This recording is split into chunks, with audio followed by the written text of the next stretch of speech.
Uh, you're there, Cayenne, and Scabbard has made the doorway, and you can feel the first wisp of the cold coming through from the Arctic beyond.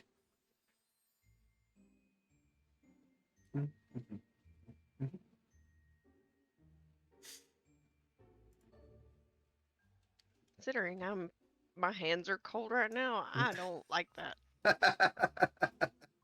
And Manny's not paying any attention at all right now to what I just said. No, I'm listening. I heard. You were talking to Cayenne specifically, so I didn't respond yet. But I'll look up to Cayenne. Begin to make my way into the through the doorway. You follow after Cayenne, and you step into the other side, into the hallway, and you nearly slide a little bit as the floor is a little bit icy. And Scabbard, you instantly feel the chilling cold of the Arctic, and you can see snow has begun to pile up in this hallway from basically a blizzard passing through.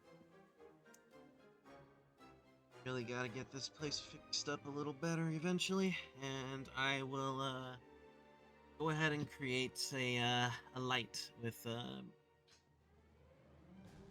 prestidigitation there.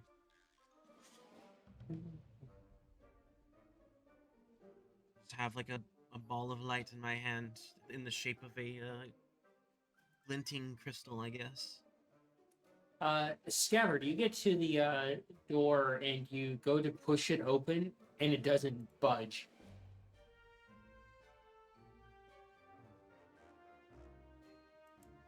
Is it like frozen? Both of you guys can do an investigation on it. So I shall. I can't figure out nothing. That's a 1. Yeah, you're too busy right now to try not to slip and fall on your ass because of how icy the floor is. And freezing your tits off, probably. That's Yeah, gonna be I have 21. hooves. You go to push it, Scabbard, and you examine it, and you realize that it is partially frozen, and there's snow piled up on the other side of the door, acting as a barrier. Alright. Is the door itself made of metal or is it wood? Oh, it's wood. It's very heavy wood. Alright. Not burn it then. We really need to fix this place up. Let's set it on fire. Fire! Fire! Let's see.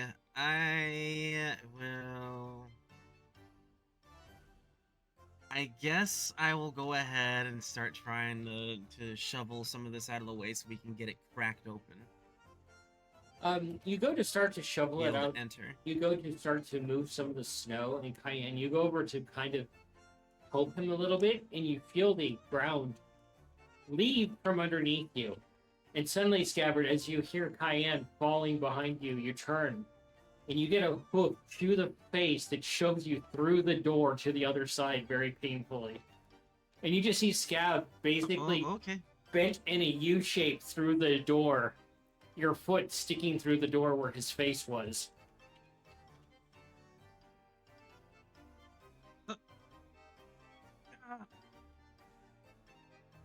And I'll go ahead and pull myself up. What the hell, sis? Are you okay? I don't know why that visual What is so happened? funny. Your guess is as good as mine. I guess from the inside it'll be easier to open, so I'll open it. When stuff was being moved away, the ground gave out from beneath me.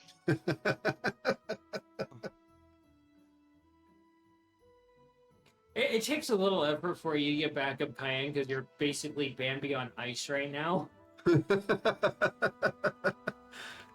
I'll toss her Yeah, some rope to help although her get up. although I have like some boots for my hooves, they don't exactly have the greatest traction on ice. Not I need at to get all. some. I need to get some items that are known as cleats for that. Snowshoes for a horse. Yeah. You're I'll laying toss there her on. some of the rope that I Well, have. they actually make horseshoes that actually have teeth in them that are like cleats for horses that are used specifically for snow and also ice, so horses keep traction. It's especially used with search and rescue. That's actually really cool to know. Cayenne, as you're laying there on your back and you kind of feel the soreness throbbing in your ass, you suddenly get rope thrown at you and it hits you in the nose. It just kind of clumps on your stomach as you're laying there on your back, and you realize it's at Scabbard's height. And it's like, how is this going to help you? I'm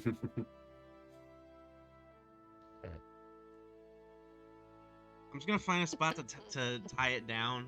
It might help a little bit to give her some balance to work with. Like if she slips, she can steady herself. I don't know. You find somewhere to tie it, and you can go ahead and let Cayenne know.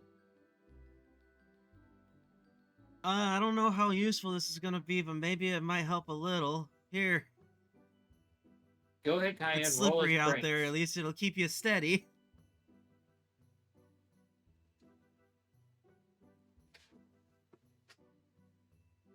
It's like a balancing pole, except you can 13. pull towards it. You pull the rope a few times, give it a tug, and then you start to pull yourself to a standing position, grabbing the door.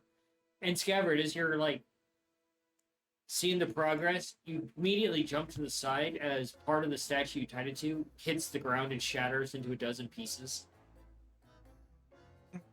Shit. And you hear this from the other side of Oh. the door, Cayenne.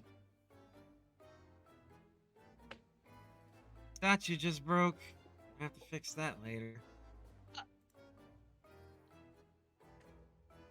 I hope that wasn't a statue to any deity. I hope so too. Do a religion, As far as I'm Scabbard. aware, everything's at as see,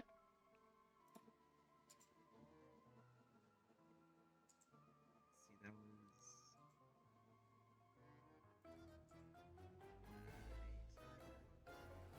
15. You turn around a little bit, Scab, and you look up, and you... It's not the cold coming through the door that sends a shiver up your spine. It's the fact that it was the arm to a divine god of protection. Good job. It was a protector god. I'll figure something out.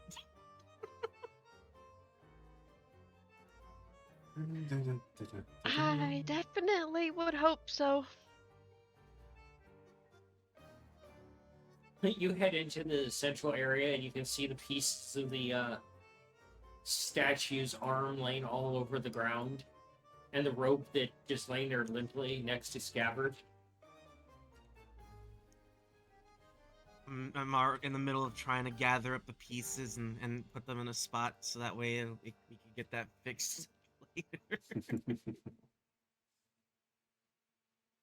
It's like very delicate with it. You pick up a piece, and you can see it start to crumble in your hands from how old it is.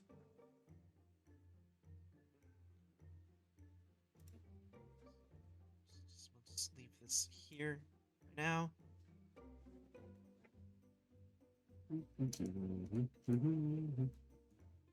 I'll look back over to Cayenne and I guess lead the way into the temple. You're on safe ground now, Cayenne. You can walk normally, not without slipping and falling. Okie dokie. And a walking we shall go. You head forward and you get to the library section that you're familiar with. And as you get to the door, Cayenne, ahead of Scabbard, you pause for a moment as the familiarity of eavesdropping on your siblings through a door comes back. As you hear kind of a one-sided conversation on the other side of the door from the librarian and someone else.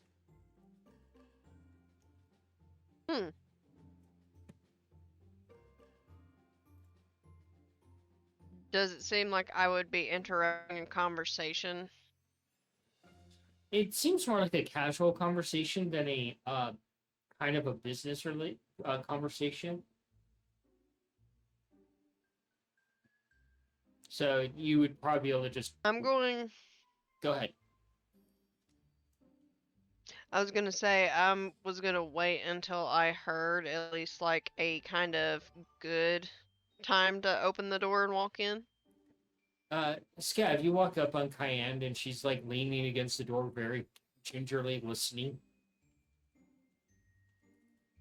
Like speak to her, but gently, quietly. Like, you hear something?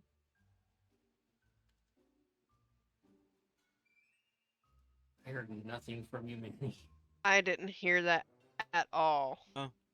So basically, I'm just asking Cayenne. I'm gonna ask her like calmly and gently. It's like, you hear something?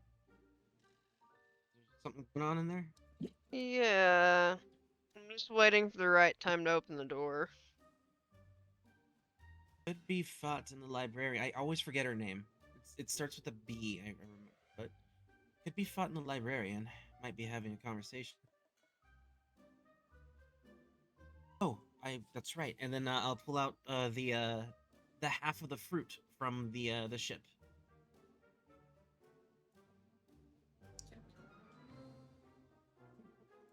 Why the fruit? Probably Well, give it as remember, gift. like always bring in a gift for the librarian. Always bring an offering for the librarian.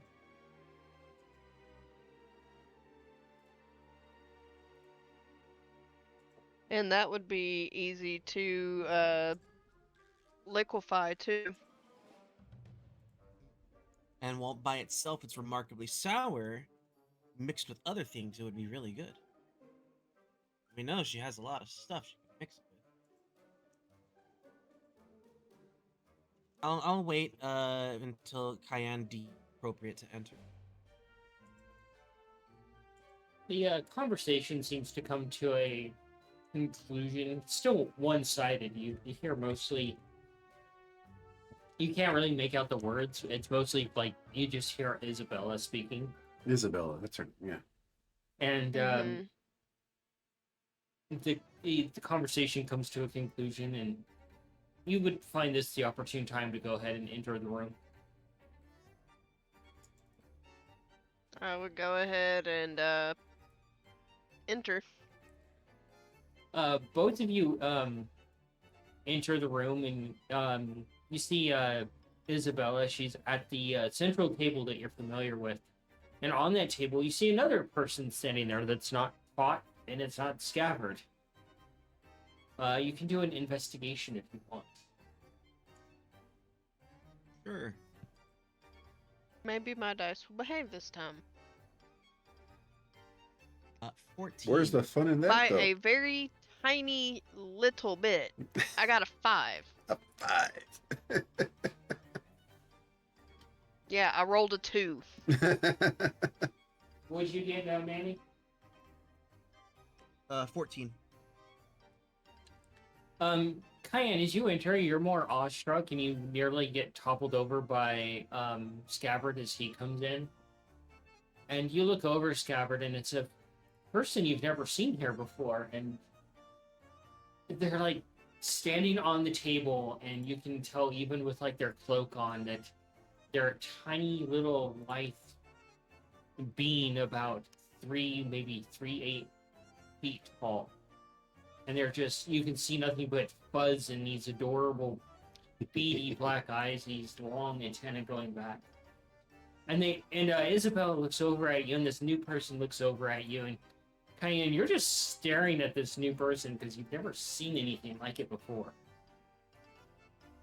A guest to the temple. Hello. And hi, Isabel. Isabella's like, Scabbard? I bring a gift, and Hi, Isabel. I'll approach and place the lemon half on the table that's wrapped. Be She careful with picks, that one, though. It's a little bit sour. she picks it up and unwraps it gently, and you see this other person come over, and you see her approach you see her like little antennas bob, and you see a little bit of dust come off them as she approaches and examines the fruit in Isabel's hand. And Isabel pauses for a moment, turning back towards this person, and she reaches into the fruit and she takes out a few seeds, and you see this little person just hold out their 4 little hands, and she drops the seeds into those hands, and she quickly wraps them up and puts them into her side pack that you can't see.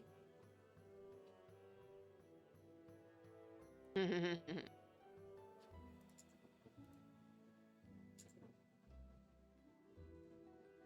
Isabel's So like, they have 4 arms? yeah. Okay. And Isabel looks over and she's like, thank you, Scabbard, for the meal. And I wouldn't do it by itself, but mix it with other stuff, it'd be really good. this new person looks over and she takes out something, and you can see her examining it real quick, and she looks over, this little one looks over to Isabel, and she's like, the document, it's not complete. Who are these two? They're not listed as members of the temple. And this tiny little voice coming from this tiny little being that is so gentle. And Isabel's like, Scabbard is new. You've been away, so therefore you don't have an updated document. And this is Cayenne. She's a guest. And you see this little person, they take out these like spectacles and put them on. You can see their like little beady black eyes just magnified as she looks in your direction, and she's like, oh, satyr, druid. And she examines you a little bit more. Passed a few trials from the... Ooh. Accomplished druid. Not just a druid, an accomplished druid. Interesting. And she turns back towards Isabella, and she's like,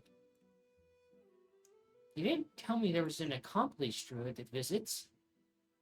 This is of importance. And you can see along her back what you assumed is her cloak that's kind of like dragging on the table just flashes with a brilliance of mesmerizing bioluminescent patterns. I can only guess there are items hidden. And Isabel looks over and she's like, I'm not going to give you her name. This is our archivist. She's been out regathering books that have been lost. See, Very nice. forgive me if I stare. You are very interesting. What are you? She turns back, she looks back over and she's like, likewise, don't mind if I stare. You're quite a strange lizard. That's fair.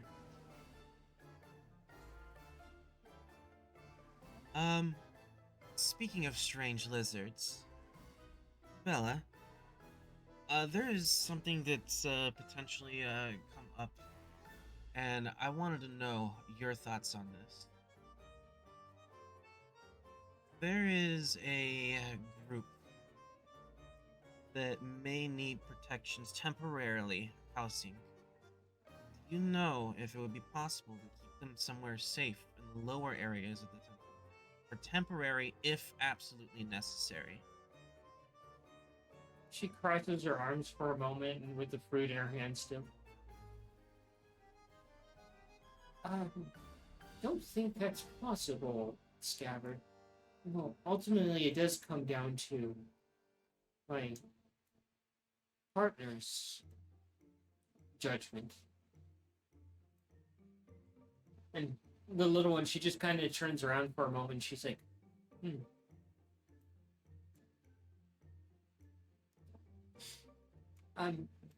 temperate weather. What climate do they require? It really depends. That is a very loaded question, considering the Feywild can be whatever it wants to be. Cayenne, you would be able to actually They're do a nature on kobolds this. like I. They're kobolds like I, but they're from the Fey. But I they am not rolling do, worth shit tonight, but I got 11. Change your dice. You're just like eye fucking this little one with Yes, I'll change my curiosity. digital dice. And but you snap out of it for a moment. You look over at Scabbard listening to the conversation, and while he is right, the weather can be kind of a little bit bipolar in the wilds. It is generally around, nice, lovely 68 to 75 degrees at all times. And based off of the weather here, it's probably in the negatives. You can imagine what that would do to those poor little lizards. Yeah. I will definitely let him know that. Where is it? There we go. Okay, I changed my digital dice. Jesus. And I'll give a nod to this. It's like, yeah, Well, go ahead. they're Cayenne. they're You can like let him know. me. They So, in the Feywild, it's more like 75 degrees. In the, like, here it's in the negatives. right. They would not survive here.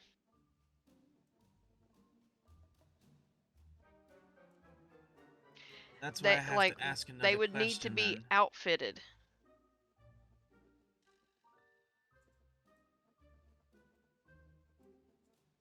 Do you know of any potential possibilities of where we can keep them safe if necessary? We'd rather not move them if at all possible. But they're being used and abused by a rather cruel being. And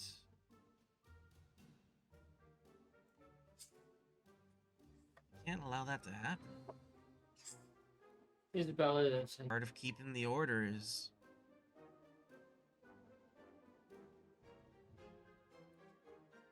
and she looks over. Well, perhaps there might be more of an alliance where they're from as opposed to uprooting them and turning them into lizard sickles. Sickles.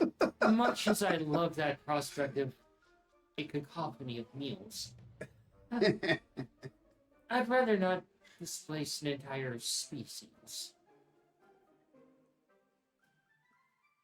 That's why I have a question to ask of you. You are the master librarian of this whole place, and now that I've had the chance to meet the archivist as well, do any of you have an idea of what we could potentially do if we do have to move them? I'd rather not, but if we do. They both look over to you, Cayenne. They're like, and Isabella, she speaks up and she's like, perhaps you should ask the Fae in the room.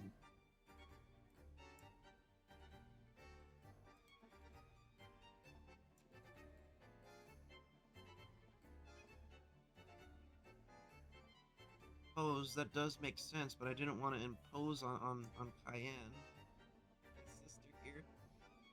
So then I guess I'll turn to her. Do you have any ideas if we have to move them?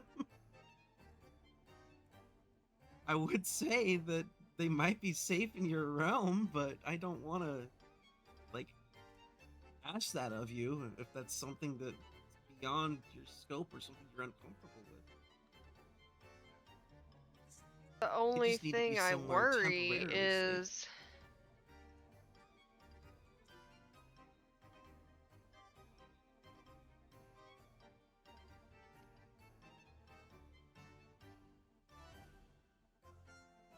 the only thing that I worry with them being in my realm is the children getting curious. Especially a couple in particular. But it is my realm and it is so diverse, I could easily make place for them. It would obviously take some time, to- but it Of course. It would be as a last The ditch biggest thing resort, is- something to do. this is a ahead. last ditch resort. What we should do first is I should speak to my sister and her wife, because these faebolds, yeah, I don't know what you call them. I Fables. forget what you call them. I Faebolds. don't really know either.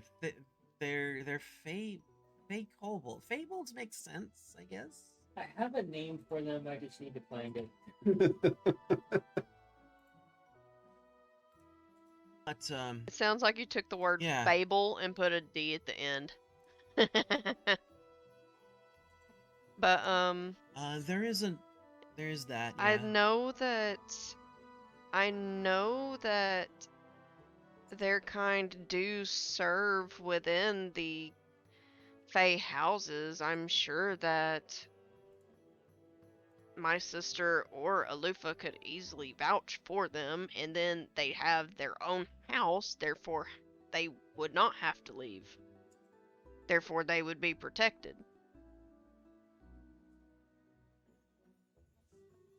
The only thing is the Red Queen is absolute insanity.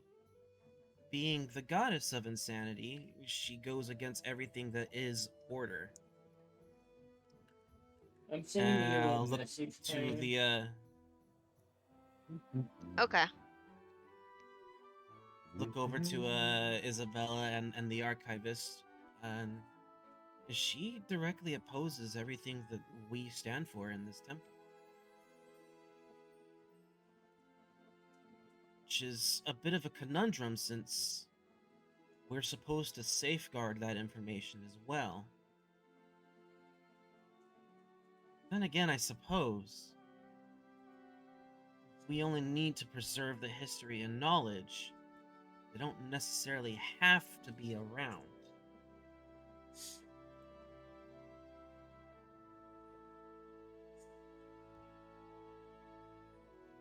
What are your thoughts So on this? here's the thing. Has anything like this ever happened The before? Red Queen may be an insane bitch, but if they have a house, they would have actual protection, and the Fae Court would mobilize with their army to protect them.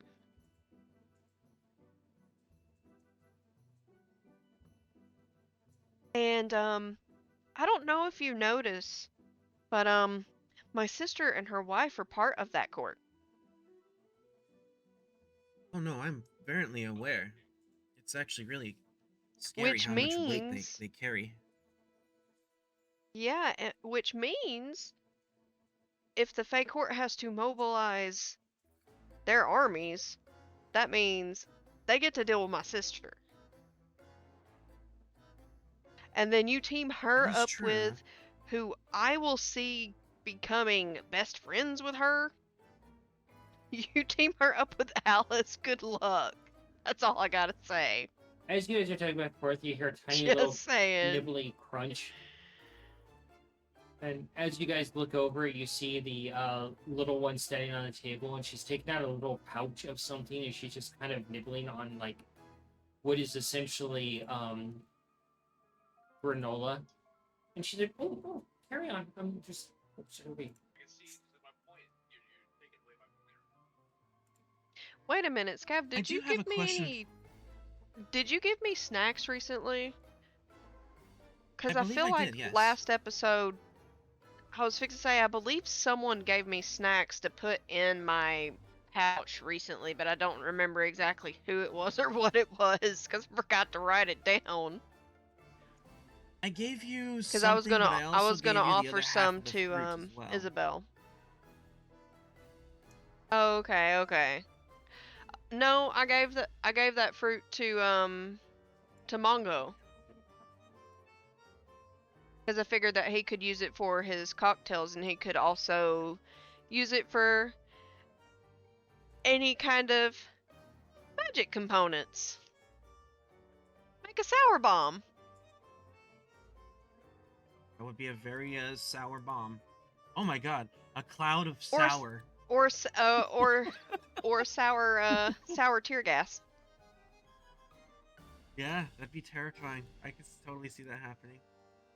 But I do have one more question, and it's a very important one. And it's one that I don't know if you'll have the answer to. But has there ever been a point in the history of this temple and the order itself where a deity had to be put down Um, because they disrupt the order? She rolls up her snack and she puts it away. That's outside of our pay grade. Maybe you should ask the divine god that is standing next to you. You know they're a god, right? I hope you know they're a god. I'm aware that my sister's a god. The only thing is what we're about to do. I don't know if it goes against the actual ode to the oath to order or not. This fellow looks over at the one. How did we go from discussing politics to I'm not entirely sure about that. Did I miss something? And the little one looks up at her. No, nothing. Just as confused as Well, you it's are. still. Well, it's as Cayenne had said. The Red Queen is the goddess of insanity.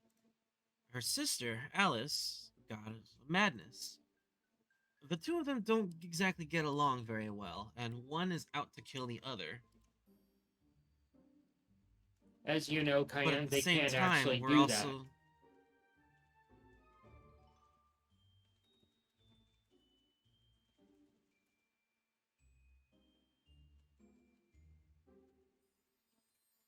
But at the same time, we have to uphold this knowledge of them.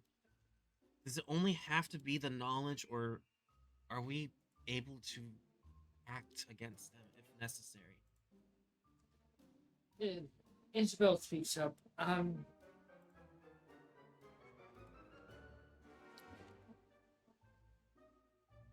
We really don't deal in the politics of killing God. We do know information regarding the subject matter, such as if you kill one god that is attached to another god, that other god will begin to unravel. Eventually break apart.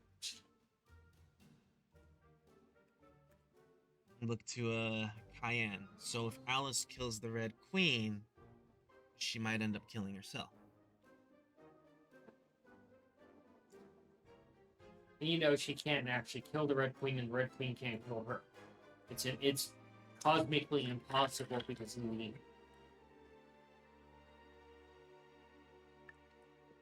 See, neither of them can kill each other. It's cosmically impossible. Okay. There's That answers one question. there's only one god that can actually kill other gods, and that guy you don't want to ever bring up in the conversation and give him even an inkling of power. There's only one being that I know that can kill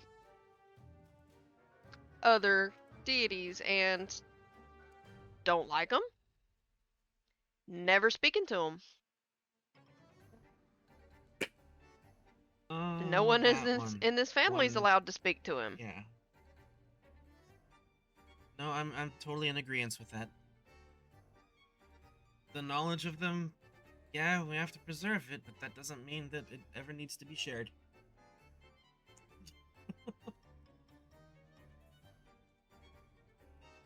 Does All this right, library so have information on him? Oh, the archivist, you see her antennas bob a little bit, and she just kind of looks at it for a moment, and she just kind of.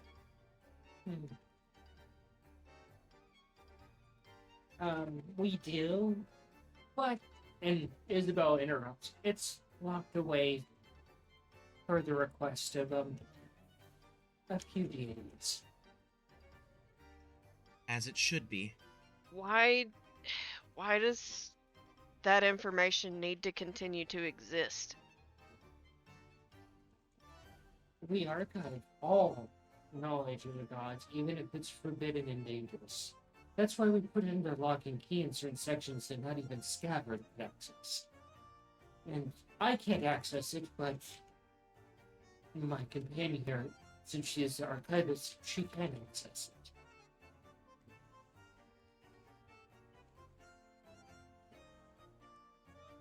This place is very special. Definitely need Holds to a lot keep of vast and information on boundless Alice and the knowledge. Red Queen.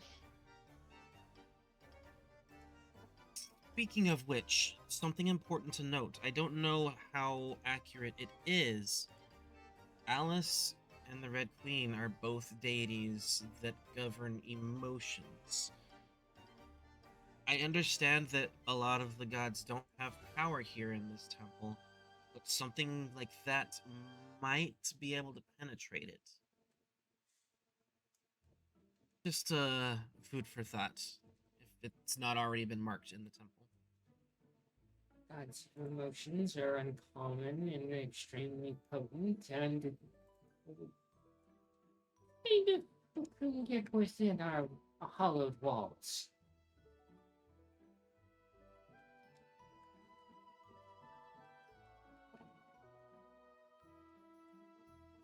Oh Lord.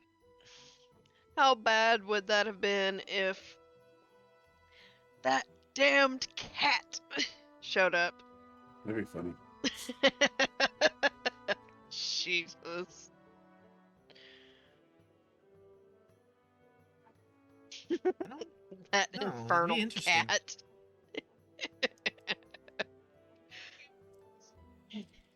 Scabbard, You I- just see, Isabella looks over. Scabbard, I'm sure you have things to attend to within the temple right now.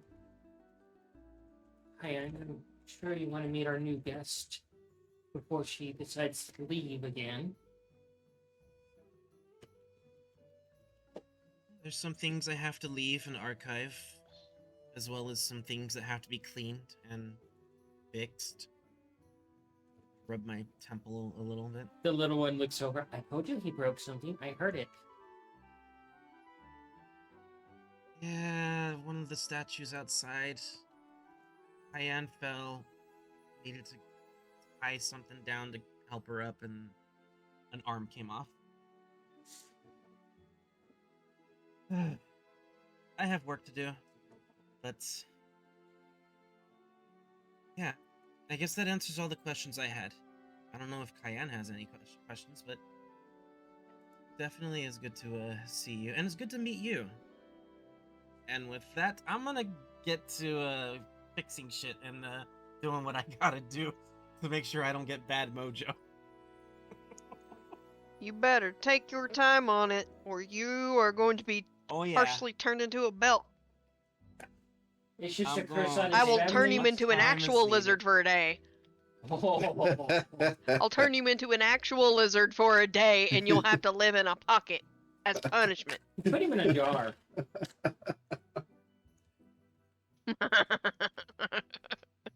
Isabel watches Scabbard head off, and she's just like, I'm gonna go examine this freak. I'm curious about it. And the little one looks over. Ah, thank you for It's the seeds." really, it's really, really good. It's really, really sour. And you hear her laugh a little bit. She's like, I'm looking forward to that, Delighten. I hope it makes my fingers curl. Oh boy, now I know that Isabella would eat on. If she were in the real world, she would be the person who would eat Warhead Extremes every single day. Drop them in her A coffee. full bag every single day. Yep. No, puts it in Sprite. Oh, yeah. Yeah, I can see that. Mm-hmm. So, Kyan, you are left alone with this little person. And she's like, you're curious about me. Yes. I noticed something peculiar, and forgive me for asking, but are you from the Feywild? No, Feywild Jason. But I'm a, Talia Nix, nocturnal kind. Also known as a moon weaver. And she just kind of like does a little twirl, and you can hear a bunch of like little things jingle on her a little bit, various trinkets and everything that she has stored on her. And it gives you a good view of her, and you can see that she's this tiny little, like, petite moth folk.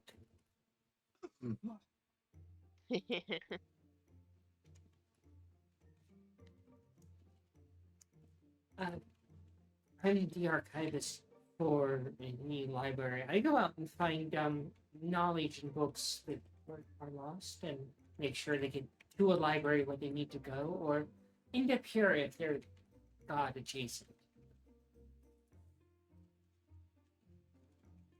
I'd actually find that really cool. I'm, I guess, trying to go on, I guess, a quest of finding, I guess, extended relatives for a friend of mine. It hasn't been easy to find information on them, though, because the friend of mine's people worshipped my dad. And there's not really much information about my friend's people because she's thought of to be like the last one.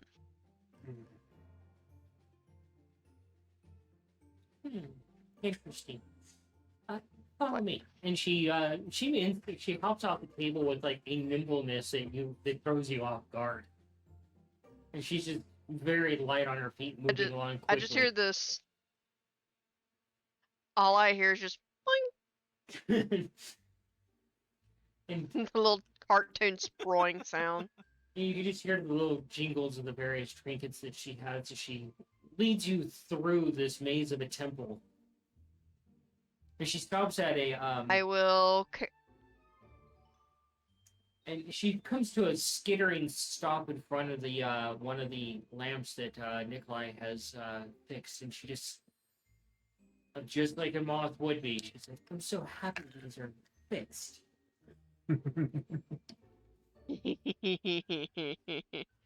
You can thank my other brother for that. He m- made the he made the lanterns here. He fixed them. Oh, I will when if I see him. If I don't see him, you can pass the message along. I will definitely let Nikolai know. He will be very thrilled to hear that. And she walks along ahead of you, and she's like, it's actually kind of really interesting to watch the evolution of a story, word of mouth, go from one bard to another bard to another bard to someone of a noble court. How much it changes and evolves. I remember this one particular time that I was observant to a story of a god, a god of song. And by the time it got to the noble court, they were a divine god of mischief and profane wealth. It's like, that's not exactly true how much the world words had changed. I knew the source, but they didn't. And, well, I had to be present to give my expertise on the subject matter.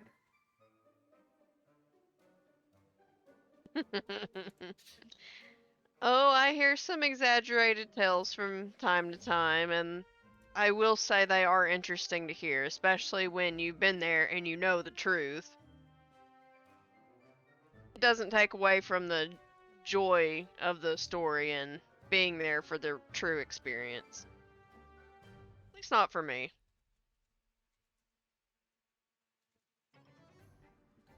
It's a little bit of entertainment from the mundane.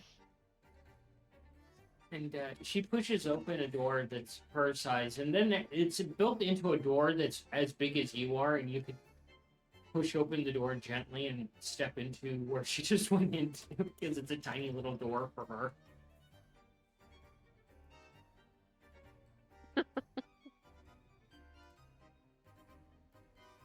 Do you follow her in? Yeah, I'll follow her in. As you step into the room and gently close the door behind you, you're instantly hit with a completely different world. You can see vines hanging from the ceiling with pearlescent petals, vines across the floor with grass, and these elegant, beautiful, almost like all this different flora of this room. And she reaches in her pouch and she takes out those seeds and she puts them into something special and then wraps it and then puts it away. And you can see all these organic bookshelves where she has all these documents and scrolls and parchments, and the room is just so warm compared to the rest of the temple.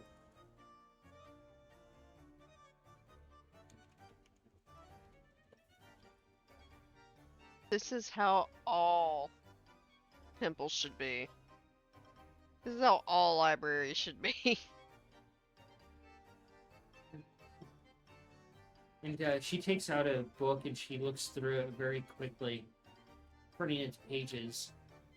Her little antennas bobbing back and forth as she's looking through this, and you can see her fluff up a little bit as she finds what she's looking for, and then she moves on. And she's like, here it is. Oh, I got it. Your father, Halvar. Oh lord. Yep. She's like, it's pretty obvious on who you're descended from. I can tell just by the appearance it'd be based off of the characteristics of your father.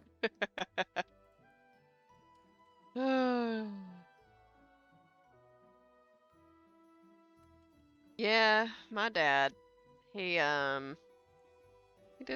he did some not so great things in his time as a deity.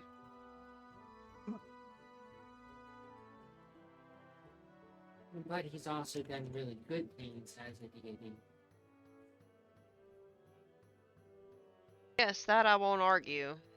But when you grew up for so long without knowing either of your parents, and then you find out one of them basically tried to eradicate a whole subspecies of your own race, or allow for their eradication, all because they decided they didn't want to take responsibility. She walks over and she But hands you. one She walks over and hands you a book to look at.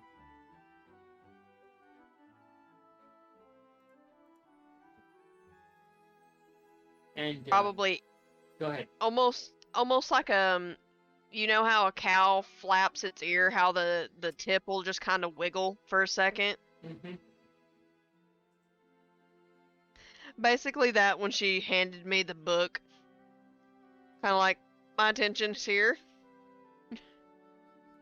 You look at and the. I guess I'll look at the book. Yeah, you look at the book and you see a passage that is written there regarding Hovar, and there's a bunch of notes in this section. This is basically a research book for her position.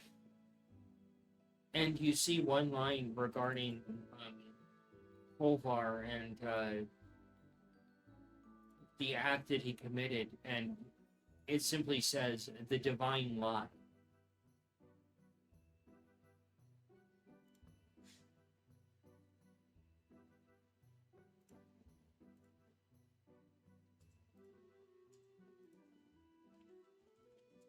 Divine lie. According to my mentor, in her research notes, Hova was actually quite a caring god, so to speak. He loved his people, he really did. But apparently, just one day, according to her notes, he stopped. And eventually just kind of fell off after a while.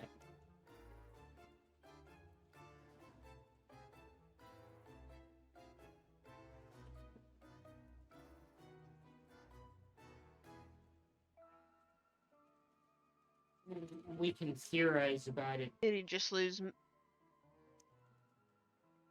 I'm guessing he just lost motivation? Cats don't just lose motivation for their people most of the time, from observation and understanding. I think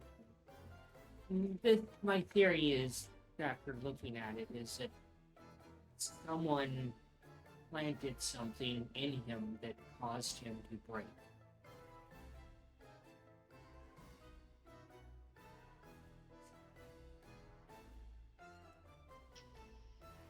I now wonder if it would be appropriate for me to question my father on this. That's above my pay grade. I'm the god.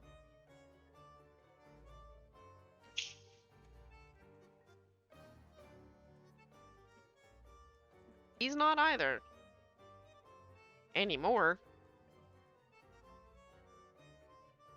Well, I'm sure as I long almost as... feel like maybe...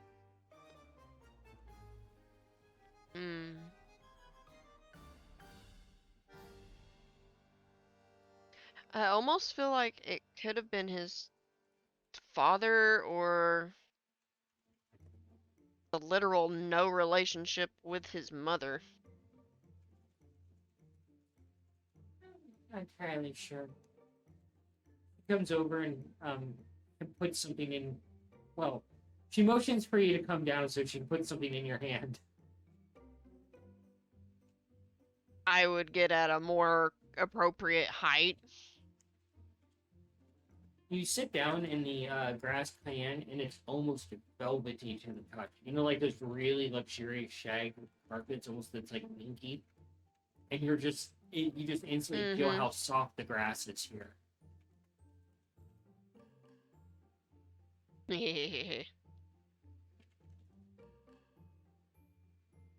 I like it. And she puts a little pouch in your hand, the size of her hand, tiny little hand, little pouch in your hand, and she's like, "There you go, duplicates, well, triplicates, not duplicates." Oh, well, thank you.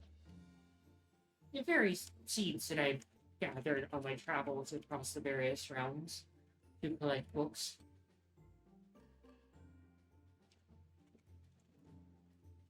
That's actually pretty cool. She just kind And of, I'm gonna give her the other half of the fruit that Scav gave me for her to keep. she takes it, looks at it, and she examines it, and she takes a small bite of it. And you see her, like, just kind of like, okay, okay, oh. And she goes over and takes some water from a flower. Oh. That'll make your fuzz stand straight up in different directions. Would make a great additive to some juice in the morning for a little zing for a wake up. And she nods a little bit, and you see her make some notes regarding it.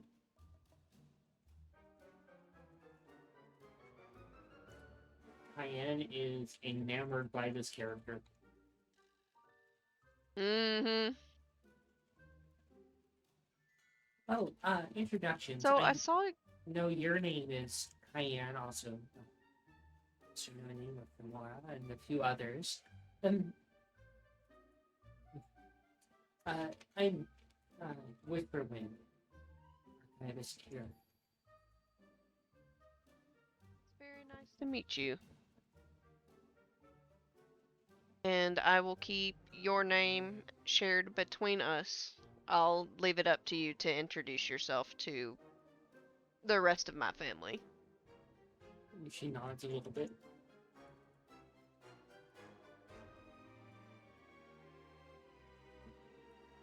So I noticed that you got excited about me being you calling me an accomplished druid. You're the first who called me that. That's why I sound surprised. Oh, well, I recognize the signs and the ornaments that you bear. And I've come across other druids and archdruids and such in my travels. And she kind of starts fishing around in a chest and starts looking for something. And you see her taking out things. You can't tell what they are because each one is wrapped delicately. And you realize this is like a chest for like Scapper to store armor in, but it's filled with to the brim with trinkets that she's gathered from her travels. And she looks around for something, and she takes one out. And you can see that she's just adorned with these trinkets underneath her cloak and her wings. That she wears them as mementos of her travel. And she comes over and she puts one in your hand, and she's like, "This one is for you." Oh, thank you. Do an investigation, Cayenne.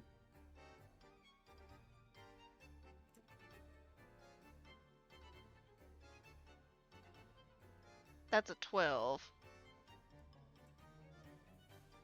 You look at it in your hand as you unwrap it a bit, and you're gonna need the brothers on this one. Your druidic knowledge. You have the druidic knowledge to understand what this could be, but you're gonna need your brothers to truly identify what it is. And you look over. I'm assuming you look over at this little moth hope. Mm-hmm. Has given you something, a trinket that she somehow managed to acquire that belonged to the first tribe of druids. Oh, shit. That's pretty cool. That's very important. Like, where did you get this? Not gonna actually ask her that, but I'm gonna be thinking, where in the fuck did you get this? This is amazing. Thank you so much. I figured it would be perfect for you.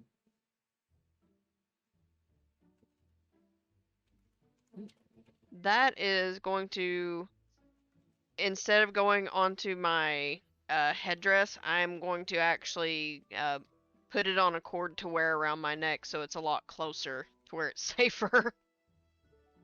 Yeah, do you just put it on the cord while you're there? There is a loop for it. Yeah, I would do the cord while I was there. As you're starting to put the cord together, she reaches over and she drops a few more things into your hand, and it's a couple of decorative metal beads.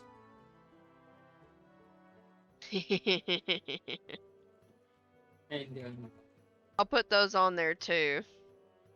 and as you put the necklace on around your neck and you have it close to you, you can feel it kind of like let off, like almost like its own individual heartbeat that syncs with yours.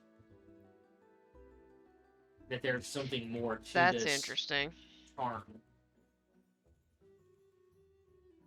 That's really interesting. As long as it's not like the nauseating like heartbeat where you can feel it on your tongue, you're like, I don't feel so good. No, it's kind of like when you're close to someone you really like and you can feel their heartbeat.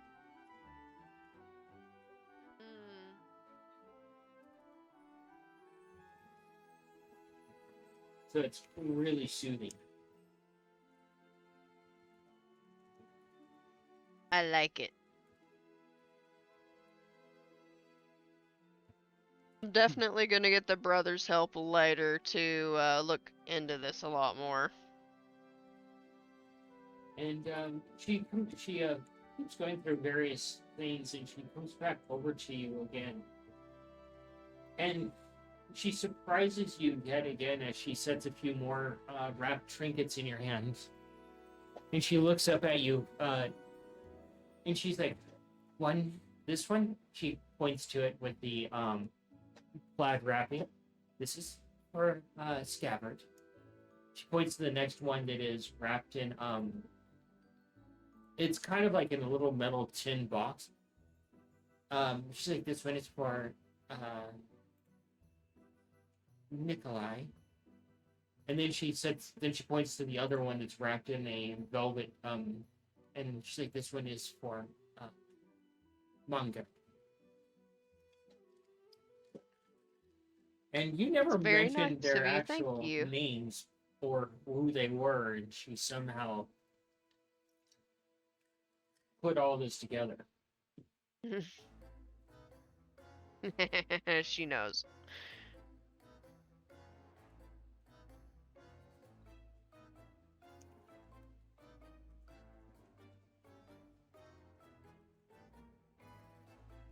Oh, you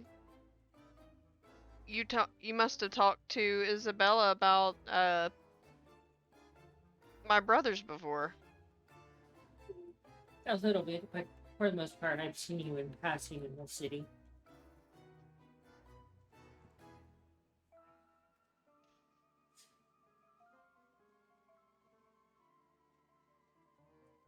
She's been sneaky.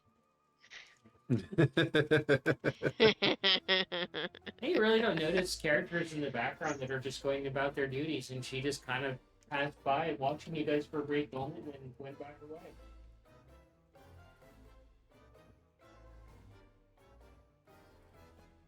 I know my brother Scav is gonna absolutely love this trinket. I'm excited to see what Nikolai's is. And Mongo's.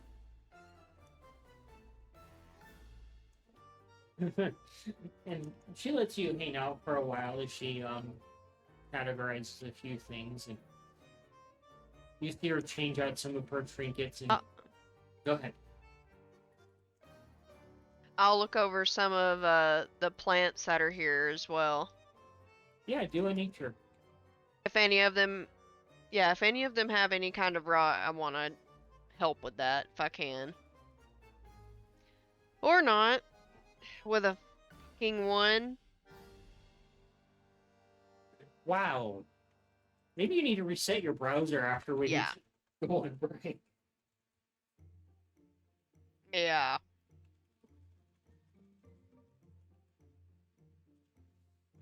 You start looking at the plants and you examine one, and you reach out and you touch a branch.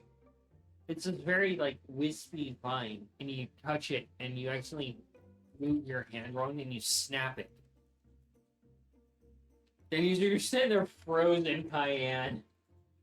She comes over and she looks at your hand, and she looks at the what you just did, and she gently moves your hand away, and she moves close to the damaged vine, and she speaks to it quietly, and then she puts a little splint on it, and with some sort of mixture you're not familiar with.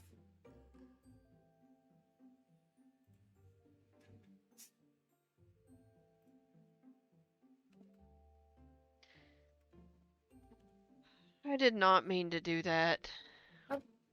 It's okay. Very delicate plant. Although I wouldn't make contact with it again because it will remember what you did and poison you. Oh, wow. It gives you that, okay, Noted. I understand that was probably an accident, but don't do it again.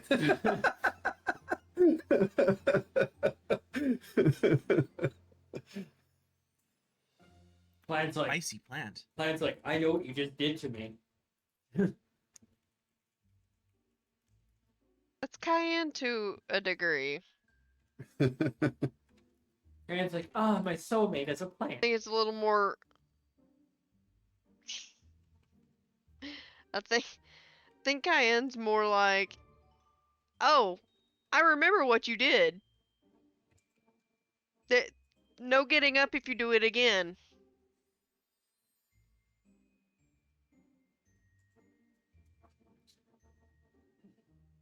So, Scav, roll me a tinkering to try to fix the statue.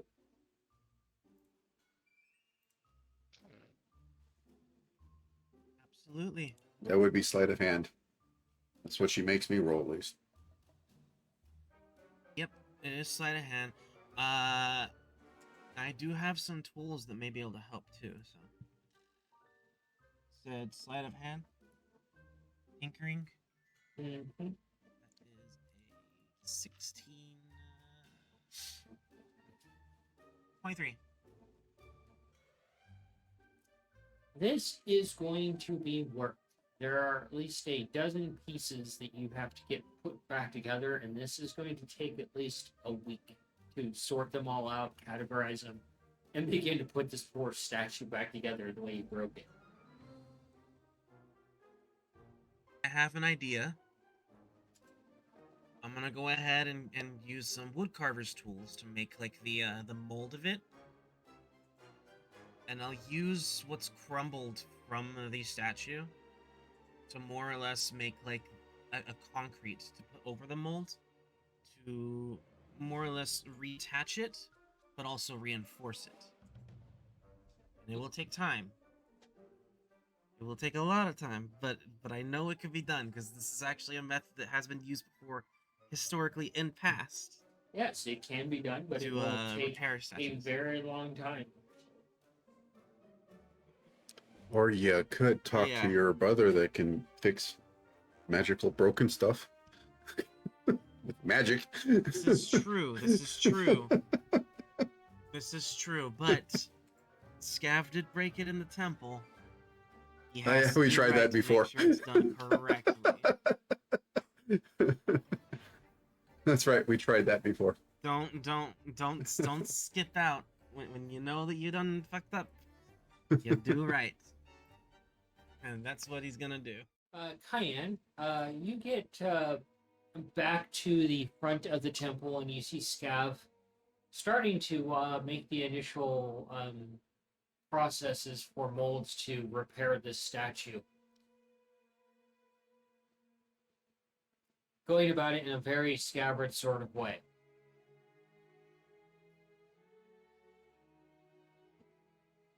If he's focusing, I'm not bothering him. Because he does not need to mess this up. Scav, I believe you are not focusing. You're distracted by the issues that you have to deal with in the wilds, and you have a piece of plaster stuck to your tail. That's fine. And then you take a step and Hang the on, I piece is can't stuck. hear you. My mic is... My headset's being stupid. Hang on. Alright. What did you say? Take two. That you're distracted by plaster being stuck to you because you are distracted by the pressing issues back in the wild.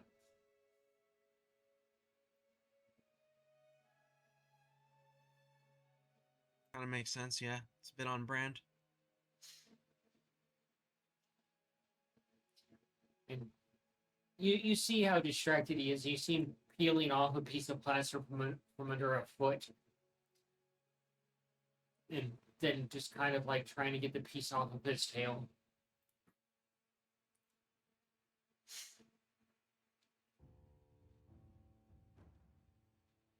Cue the Feywild Benny Hill music.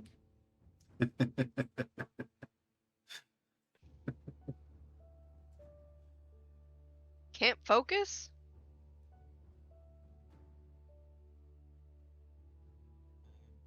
Hear that and look back over my shoulder. Hi, Cayenne.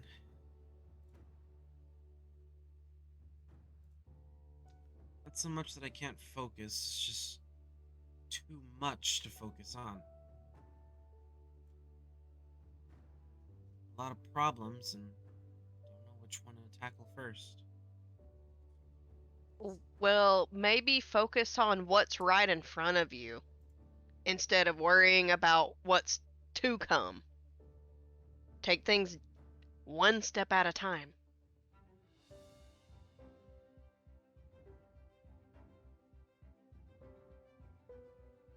Easier said than done. This little Not noggin of really. Mine has Pretty easy to too do. much going on in there. Maybe you just need to be smacked in the right direction. Maybe. That's the only thing I can think of that will help you stay laser focused in one spot only and move to each objective one at a time. Well, I know what needs to be done to fix this. Focus It's gonna on take that. time to do it. Exactly have Okay. a whole week's worth of time to do though. Nikolai, Yes. you wander off to find your sister and Scabbard, and you go into the chapel and you see the door there with snow coming across the floor. As it was left open. Huh. Well, I guess he got it open this time. Okay. I'll wander in. 'Cause I want to go light the rest of those torches. So You wander into the temple and you can hear the conversation down deeper into the temple from the central area. And you get to the doorway. The down has a new entryway to it because of Cayenne. At the tail end of the conversation, you see Scab pulling off a piece of casting material from his hand that got stuck there like flypaper. Huh. Broke something again, hey brother? Yeah. Maybe you Holy should statue? be more No, not at all. careful.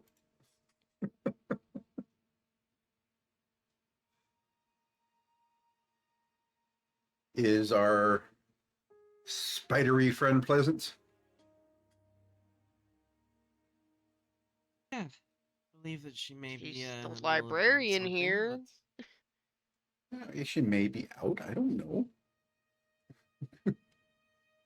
Last I saw her, she was speaking with the archivist. Ah, that's cool. I shall go look for her then. I hope you brought something to give her.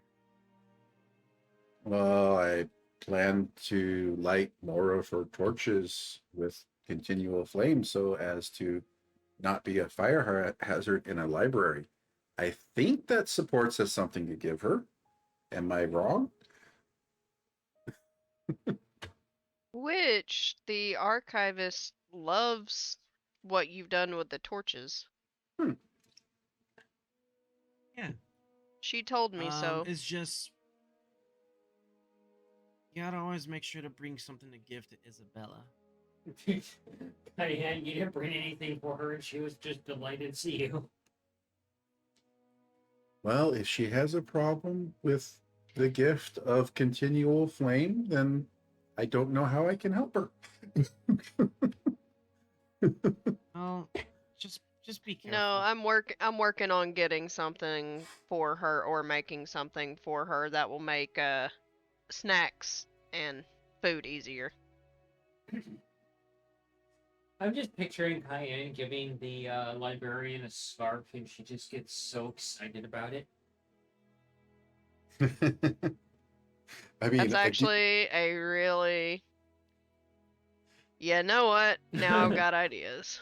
I do have a sack of possessed potatoes she could constantly let multiply and eat. I think that's the first time Cayenne's actually heard about sack potatoes. No, she's heard about them. She just can't think of what to do about them. Because I think Cayenne was told about them after she got to hear from a certain deity who shall never be named, whose information should never be archived at all. Should just let that one die. Just let that one die. It does not exist. Therefore does not have power. Therefore is dead.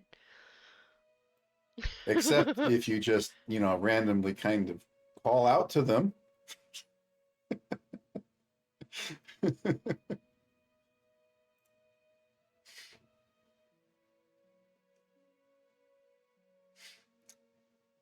Well, I don't know if is that sack of potatoes even safe?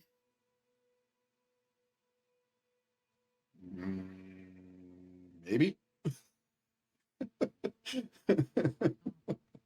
Just be careful. Gotta go back to working on this. Speaks until he we who actually have like a plan of speaks he who broke a statue.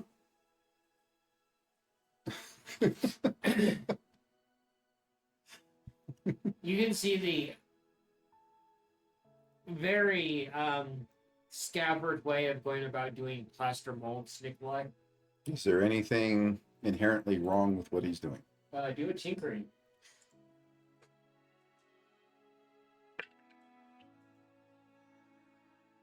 It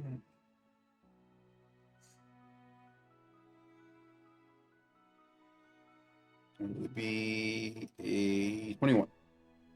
You examine the 22, work, sorry. Nikolai, and while Scabbard is on the right path, his distracted nature has caused him to go down a road where he has added way too much binding material that's making it basically into super glue sticky paper. Too much binder, Scav. Take a minute. We'll Step back. adjust then and Reevaluate what you're doing. You're going to make it worse. I'll follow his advice since he knows this stuff better than I.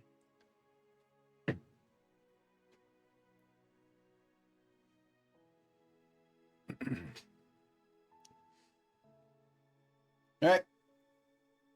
Sister. See ya later. I guess you'll be here for a while, Scav. Just until the words.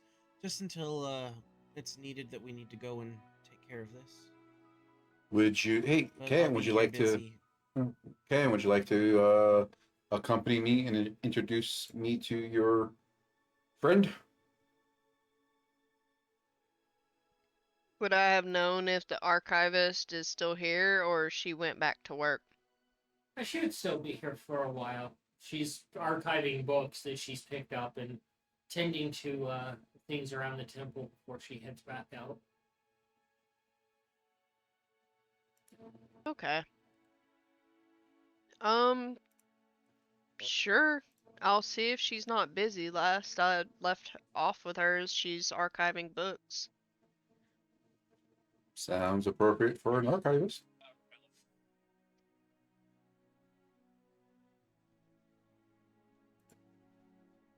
You guys can do an investigation to see if you find her. Scout, do another tinkering for me. Yay. My investigation is a 12. I think that's your highest roll all night almost. 26 for moi. Just I have no about. idea what I'm looking for. Scabbard, you begin to work on following Nikolai's advice and kind of focus on this a little bit. And you're just kind of like, it creeps into your mind that you're red and you're part of some prophecy. Just that thread dangling there, and that Victor knew something about this.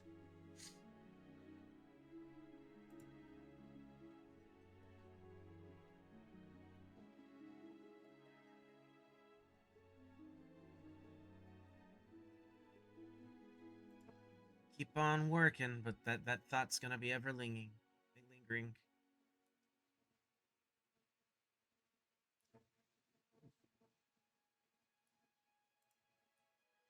Um, Nikolai, as you're walking with your sister, you head into a central area, and you stop as you see dozens of mage hands taking books to shelves and going in different directions, like an orchestrated opera of mage hand. You've never seen so many mage hands cast at once. Just dozens of them. That's cool. And you see this too, Cayenne, and you're like, And they're clearly mage hands, not ghosts. yeah.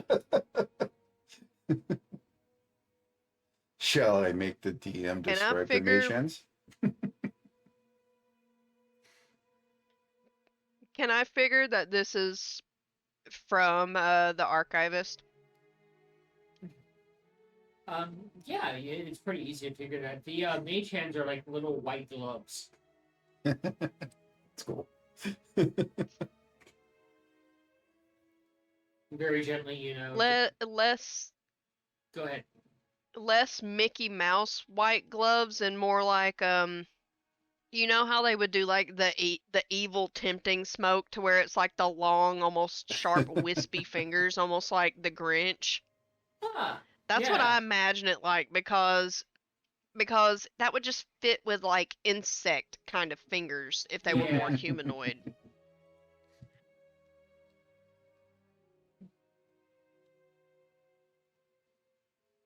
And as you enter this area, you don't see what is casting this Nikolai because it's on a table. She's on a table.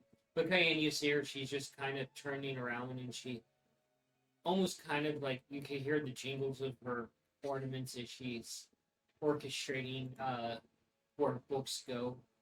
These books all piled around her that she's gathered from various places.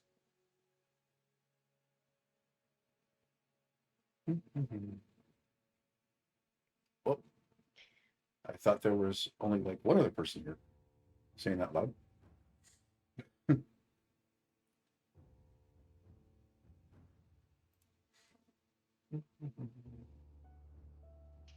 There's at least 20 to 30 mage gonna wa- hands working in unison right now. That's intense. Holy crap. Considering that's a concentration spell. Dang. Cayenne's gonna call out. It's like, hello again. Hold it. Nikolai, you take a quick step to the side as a book just lands right next to you as mage hand dissipates. Whoa! And you hear, oh, I almost died. hi. The book is as thick as you are tall.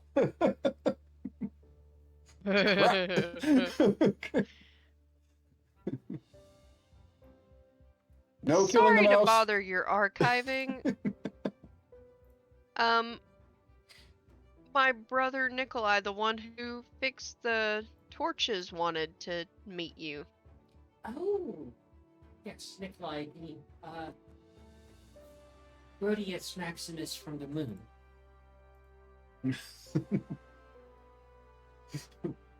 The butt from the moon? What? Isabella, picks up the book next to you, Nikolai. Hello. Nikolai? Pleasure. And who do I have the pleasure to speak with? And, you still don't see the archivist because she's on the table and she's surrounded by I'm down here. pillars of books. You see her just fine, Cayenne, and she rolls up a scroll and puts it into her robes.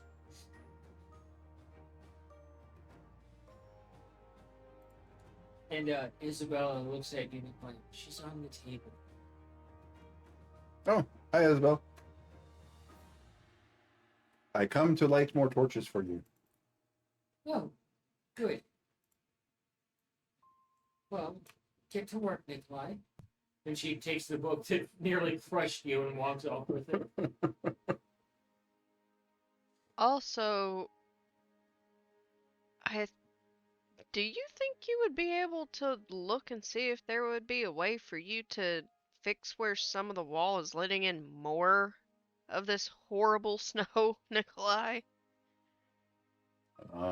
Sure. Because it just seems like there are places of this building that are crumbling, like, to the point of where it's blocking entryways and blocking doors. Yeah. And that's not good. No, that's true. Alrighty.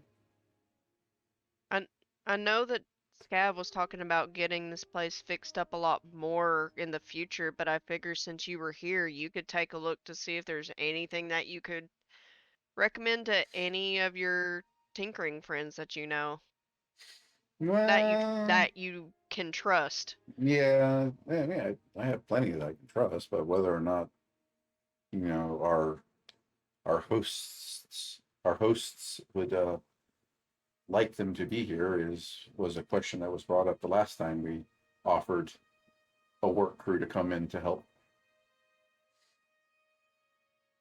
Well, that's where you get a good list of what you would need, and maybe you can find people who are of a suitable comfort to Isabel and the archivist.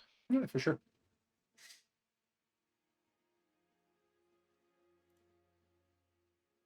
Will do. I'll check out what I can check out while I go around lighting up torches.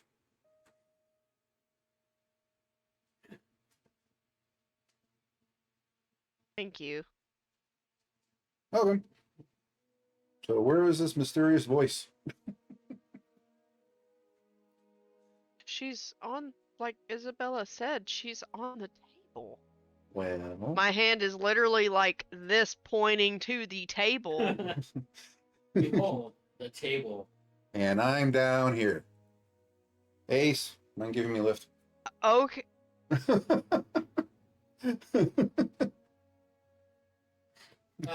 Ace isn't currently with you. He's with Biddy, Oh, chilling on the ship. oh. Okay. pull out my reach of the chica and suit up, hop in so I can say hi.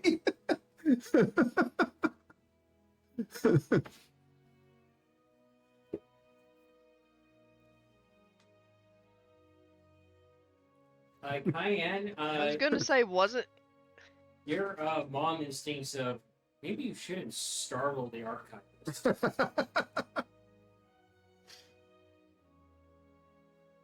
Yeah, I don't think that's a smart idea. You'll probably startle her.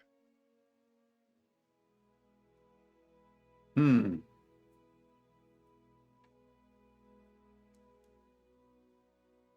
I suppose so. Well, my options are then for her to come to me or you to bring me to her. I suppose I could crawl up the table legs.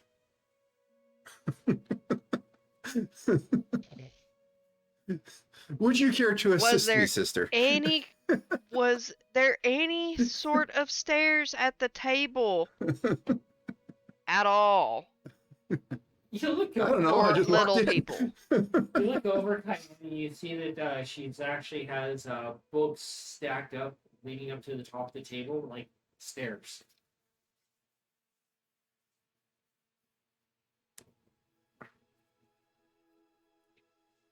There's stairs made that lead up to the table, as I point to them. Those are books, not stairs. Just don't tell Mongo what they're made of. Yeah, that's why I'm saying those are books, not stairs. For Mongo finds out, he'll be pissed at for me. her, for her, they're stairs.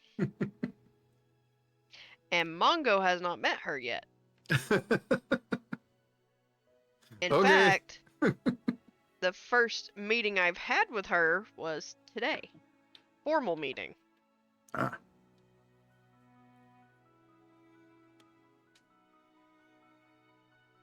May I send your staircase Do up not to the ask- top of your table? Do not ask names.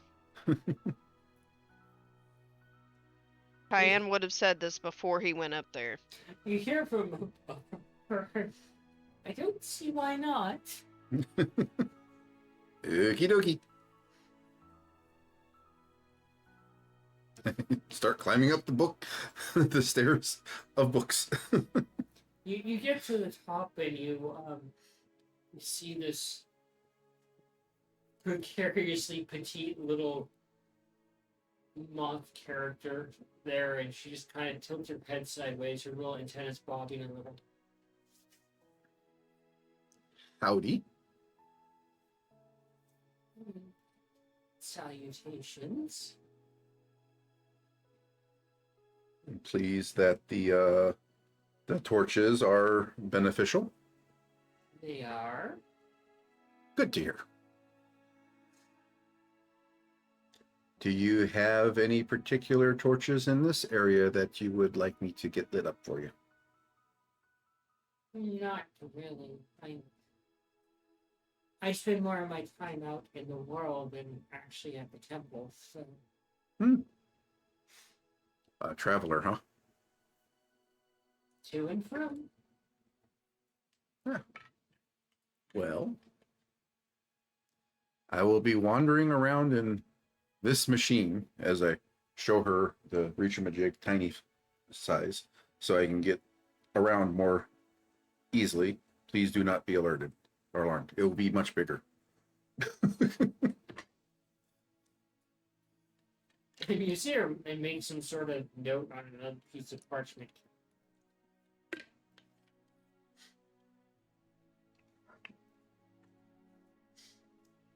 you need anything, holler out.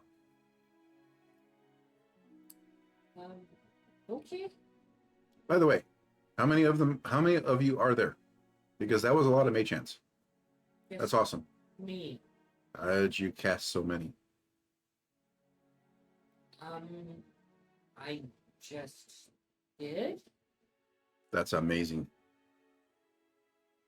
Well, I have to be able to put books away, and doing it one at a time is very inefficient. Yeah, imagine so. Well, that's astonishing. I've maybe had two going at once, I think.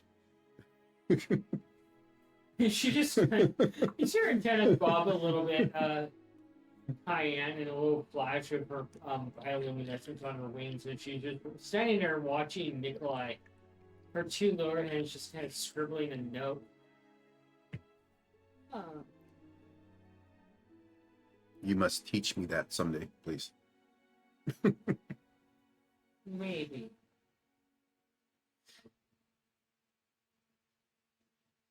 Oh, do a little bow. Pleasure to meet you. Nikolai, before Yeah? you leave, Uh, I'm gonna give him the metal box with his trinket in it.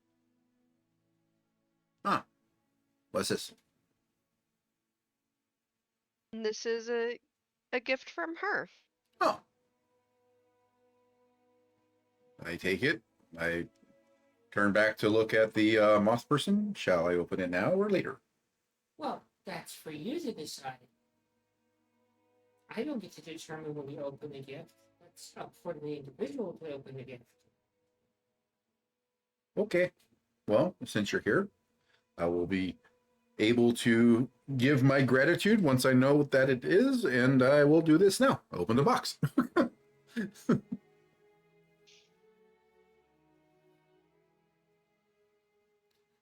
Nikolai, you open up the box. Carefully. Try not to break nothing. It's got a very intricate hinge. Very intricate cage. Hinge. Oh, okay. Very nice work on the box. The box in itself is quite fascinating. Nikolai, Yes. as you open up the box and you look inside, you raise an eyebrow and then you just feel inspiration from it. Okay. There's nothing in the box that you can see, but you can feel something from the box. Well, that's a mighty fine box. There's something special about this box that you can't put your finger on.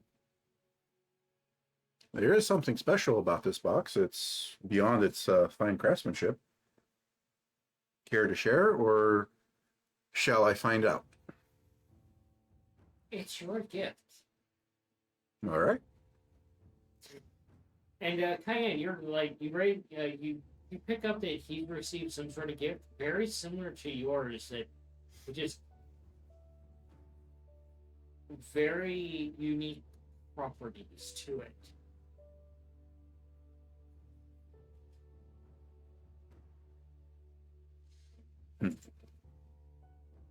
Looks like that's gonna be something for you to look at a little bit more deeply later. Good sister, I got a question for you. Do you happen to still have that drawing I made of you that long time ago when you were verterizing, livening up that undead temple that we tore down? Just walking around, making I never everything got alive? rid of it. Huh? I didn't- never got rid of it. If I I said I never got rid of it. if I promise to replace it, can I get it back?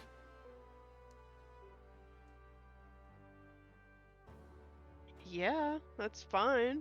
Because our friend here is an archivist to a temple of deities, and I bet you she doesn't have that much information on you, and this is a deed that you created.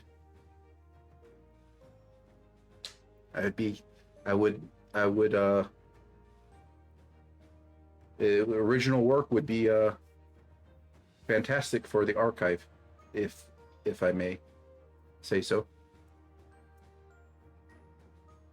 Yeah. I'll reach into my my pocket I keep my paper documents in and give the drawing to him. Okay. So, my friend, archivist, this is the work of the Cayenne, as her followers call her. She, you see her antennas twitch a little bit. She's like, where?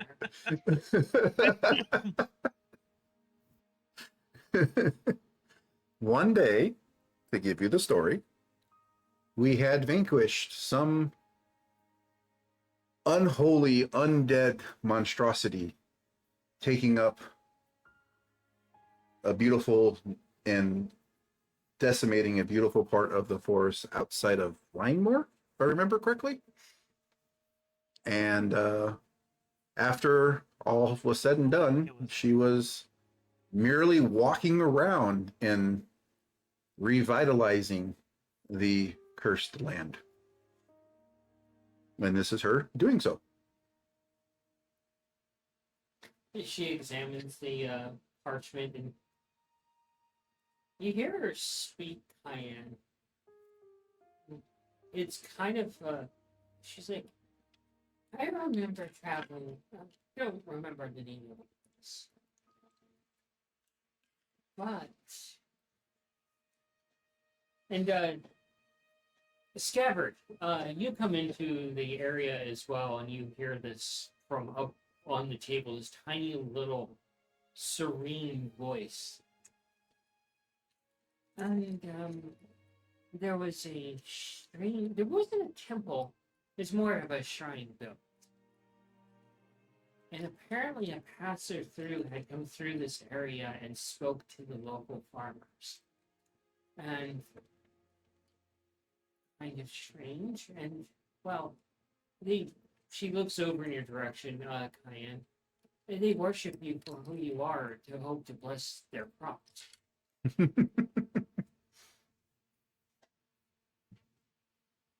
Oh Lord, Sounds there's about something for right. me to hone in on.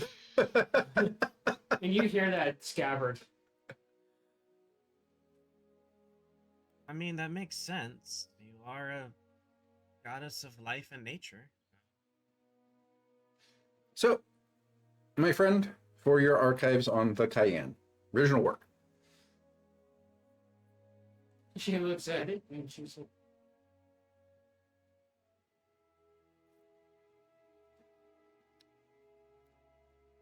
and she just gently rolls it up and Gift for gift. puts it into her robes. The mythology of you being a deity is spreading far and wide, and the influence that you have on crops and nature.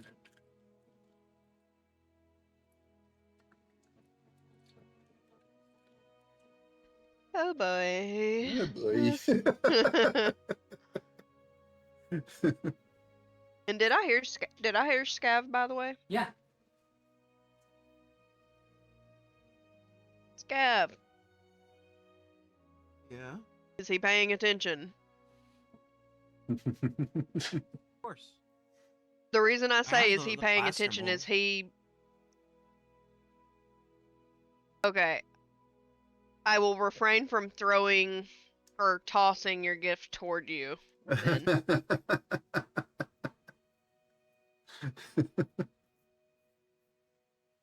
Oh, Especially if you're holding a plaster mold. he's not. He's just kind of covered in a little bit of plaster like war paint. Well, in that case, I will tell him to catch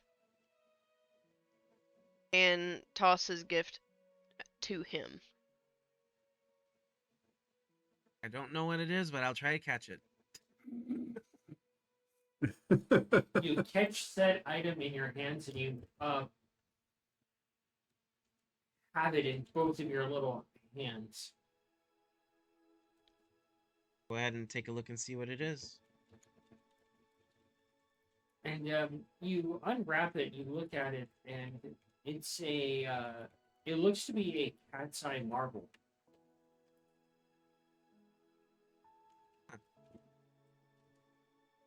And it's bound in a silver cage.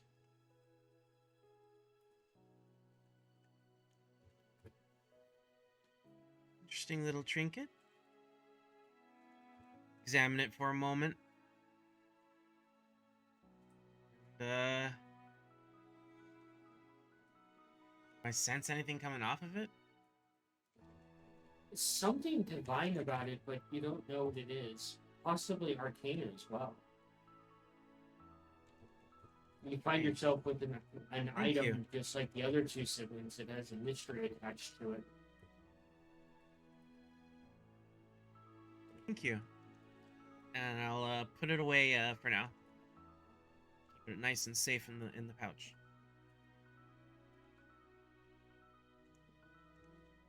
Oh, I have one more for you, my This- friend. That was from the archivist. Thank you kindly.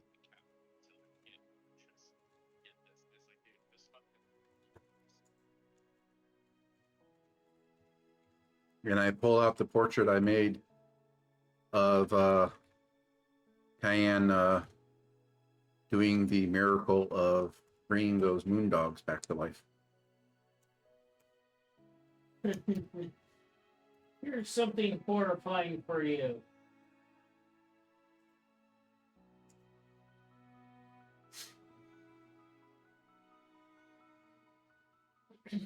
She looks it over. Tell her that story.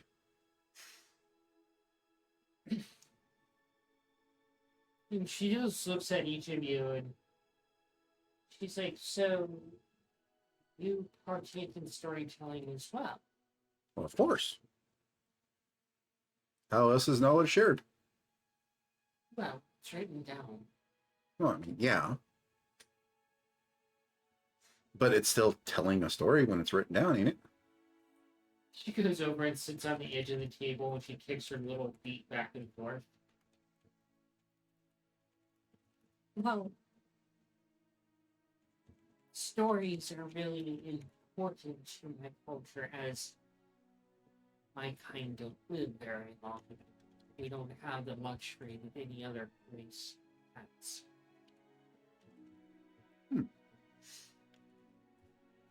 No one really has enough time.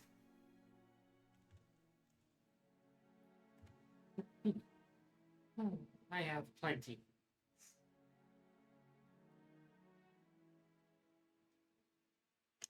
You guys can, if you choose to, you can pry at that nugget. I proceed that she's talking about telling stories, so she'll probably proceed with telling the story. Not necessarily. She can bring it up, but it doesn't mean she's actually going to go into the story. Haven't even got her name. Don't want to pry too much.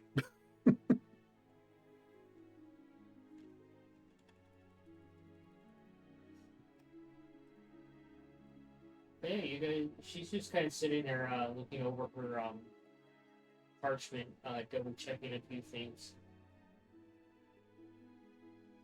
And you guys can talk amongst yourselves or with her. So what exactly do you do here? Just catalog everything? Oh, no, not necessarily. I travel out into the various realms and I find lost books. Huh. Dead adventures, old tombs forgotten here or there. Yeah, basically anything that's lost that needs to go back to all. I return things to cities of importance, and then, well, anything of religion generally comes here. Huh. Sounds like a adventuresome life. I don't take anything from those that are living. That's just rude. Well, I mean, they promised to bring it back and it's past due. Right? Again, I don't deal with the living regarding parchments and books. It's usually the dead and the forgotten books. Ah. There's this particular time when I was up in the old places and I found a dead adventuring group. And I know it seems rude, but I asked permission of their bodies if I could search their belongings. And I gathered the various documents and such that they had and went about my way. And she pulled up another little trinket, and I got this little strange trinket from them. You know what it does? Nope. It's just a trinket. Would you like to know what it does? If it does anything.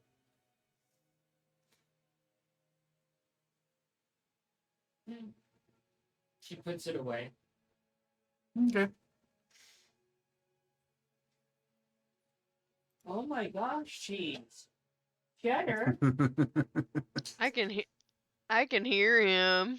It's in the other room. Yep, same. Good Lord. It's a gremlin. It's a gremlin. Cheddar cheese boy. Meow. Cheddar boy. Where you at? My mouth.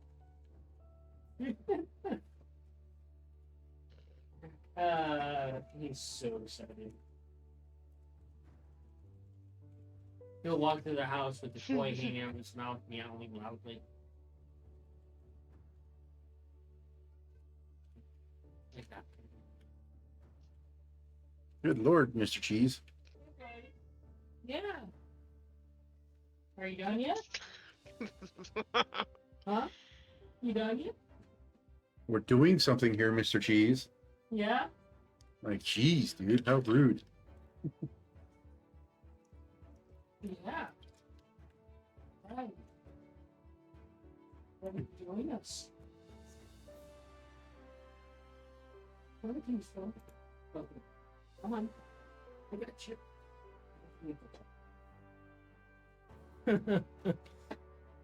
That cat. Wow.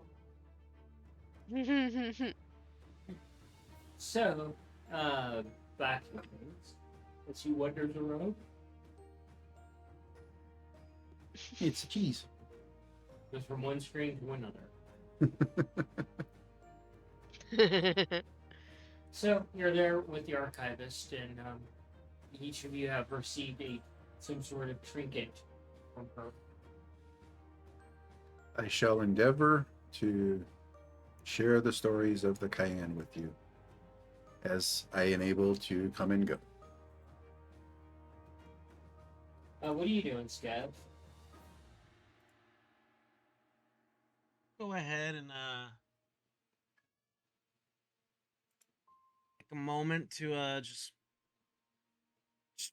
relax for a bit, for once. Something that he doesn't do very often, actually. Now that I think about it. What you can do, you can sit down and stretch out your little beatsies. I think Scav's just gonna go ahead and just reflect on everything that's happened up to this point. There's a lot of work that we need to do still, but it's nice to have a moment to just relax.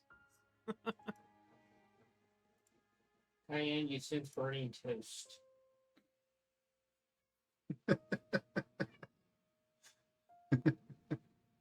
I say that jokingly. But no, Scab, you're able to sit down at one of the tables and just pull out some parchment and do some thinking about the situation and how you got here.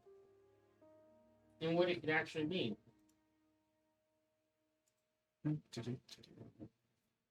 I shall take my leave. If you need anything, please let me know. I shall be about.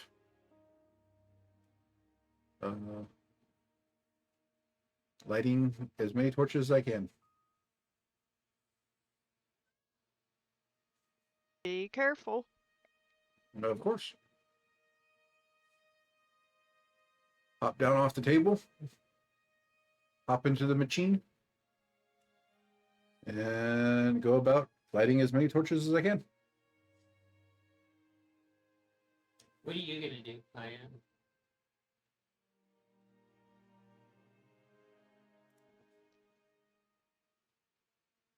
Cayenne is really curious about her trinket, but she knows she should wait until Mongo gets his.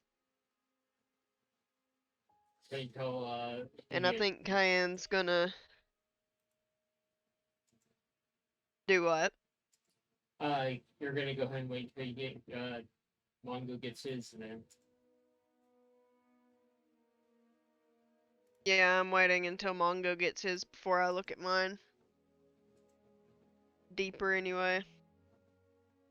I think that's what. I think Cayenne, while she's here, Go ahead.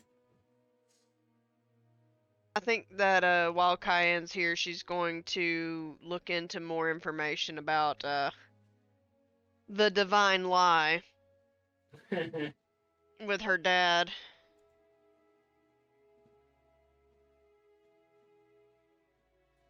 And where are you gonna look That's for that Cayenne's plan. information?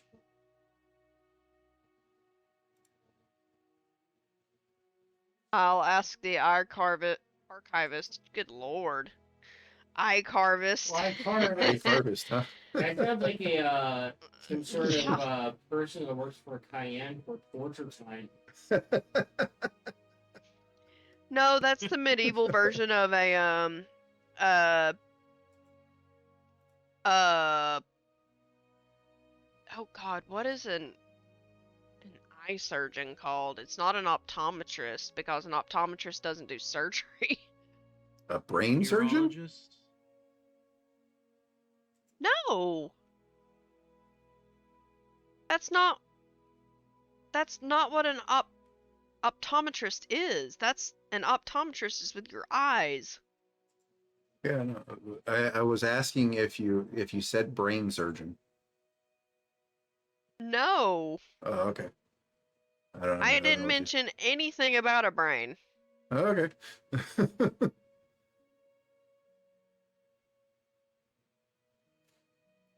I'm distracted by a Yeah, sneeze on my lap. basically an eye carvist is a medieval version of an eye surgeon. Oh, this eye is bad. Time to carve it out and put a piece of wood in there.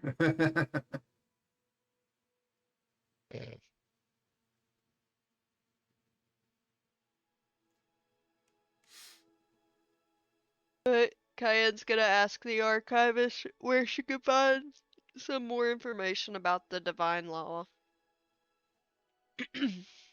The divine law. Divine lie. Okay. I was yawning when I said it. I know. I'm just helping you. She looks over at you and she's like, "Well, it's a theory, so I'm not sure where to look."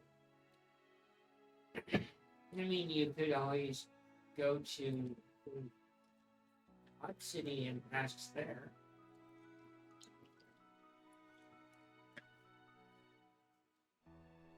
True. There is That's where I got information on the Red Queen. there is a god, but I don't know how well you would actually trust them.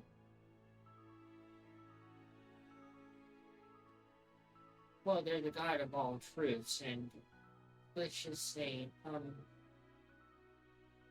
sanity is not one of their key points. They've gone insane from knowing all the truths of everything. I don't think that would be outside the scope of what I'm used to. This far. Omniscience causes insanity in gods, huh? Well, I mean, when you know every single thing, it kind of happens.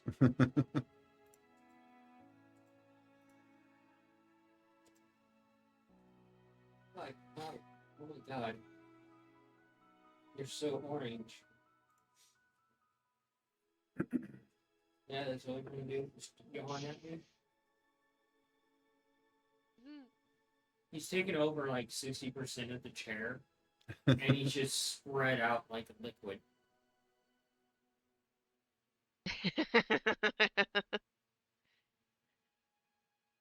All that screaming for nothing. Oh no, he screamed because all he wanted was riches. Yep. Your pets. So, Scav,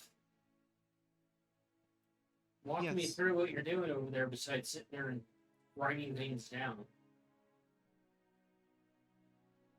First things first, thinking up how to go about dealing with this whole situation with the Red Queen, the Fey Kobolds, and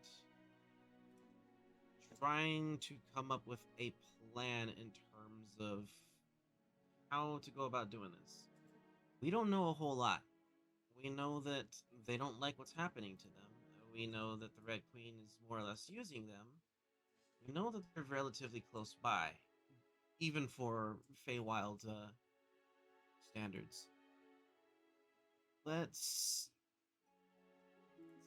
think on some ideas. So, what do we know about the Red Queen? That's the first question to ask. What do we know? She's the goddess of insanity. About it, man. Okay, but what else do we know? Has anything at all been shared by Alice or any of the crew or anything at all that we would know? Alice doesn't really say much. Cayenne hasn't really shared any details, and her divine self knows. She's shared what she can share. So In there that is not case, there is not a lot of information regarding Red Queen or her apprehendus. You would have to probably talk to the actual court to find out her standing. in that case, here's what I'm gonna do. I'll use my my sending stone thing that Nikolai made, right? And I'll contact someone that I know who would be able to speak with someone in the court and not contact the court directly, because I know that'll probably cause issues. But I'll try and see if I can't reach. I guess Alupa would probably have the most information. See if I can't get a chance to speak with Alufa through the sending stones. High or low? Let's go high.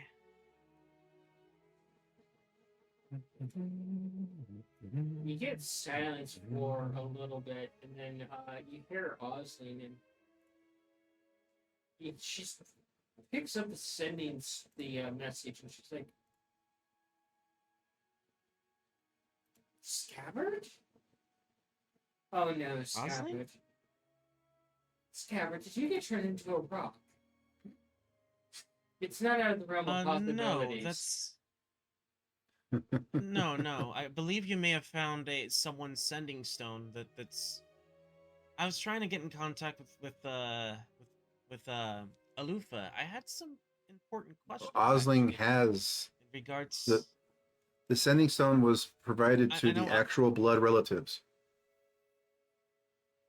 So then I guess it contacted Oslin Stone then. Okay, that's fine.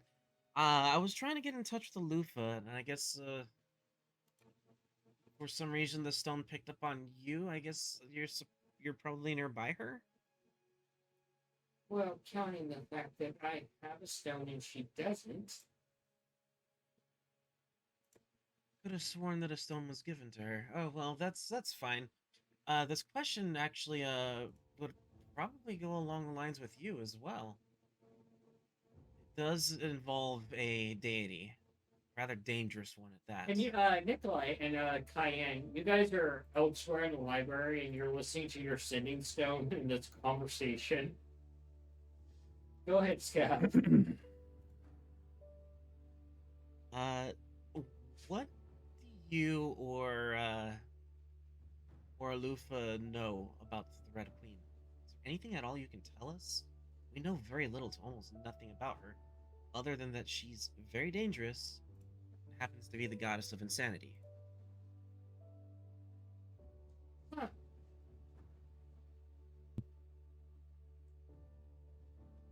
That's peculiar.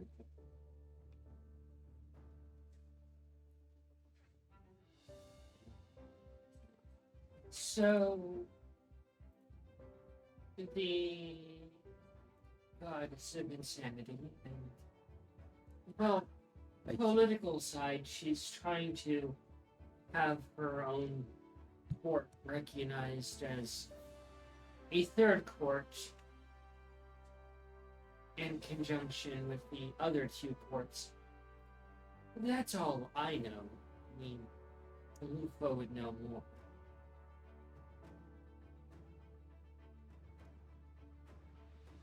Right. Oh my gosh, Mr. Well, Cheese. So that's one thing to know then. That's good to know. I'll mark that down. I'll write this down on my little parchment that I have there. So then, the other thing to ask is, how do we go about her stopping that? We know she's been causing a lot of trouble. She's been pulling these various peoples and drawing them into her, bending them to her will. Trying to stop her from doing that because it's directly aligned with the goals we are trying to accomplish. Okay, so you're trying to save people from the Red Queen, correct? We're trying to save people from the Red Queen, yes. We know that there is a strange fey kobold warren nearby that she has been pulling individuals from to more or less use in her ranks for various things. We think if we can pull them out of there or defend them in some way or even offer protections, that would potentially halt the progress. But we need to know more about the Red Queen as well. We don't know anything.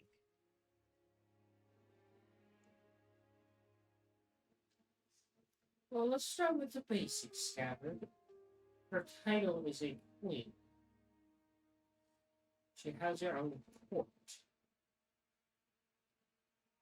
True. And she has clearly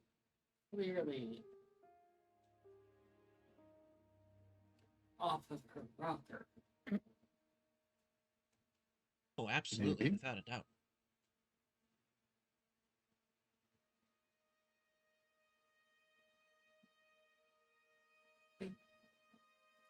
She's like, it's really weird talking to you on a rock.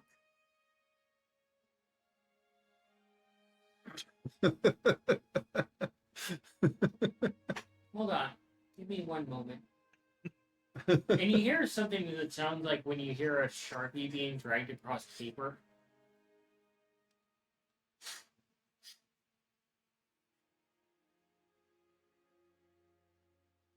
And she's like, okay.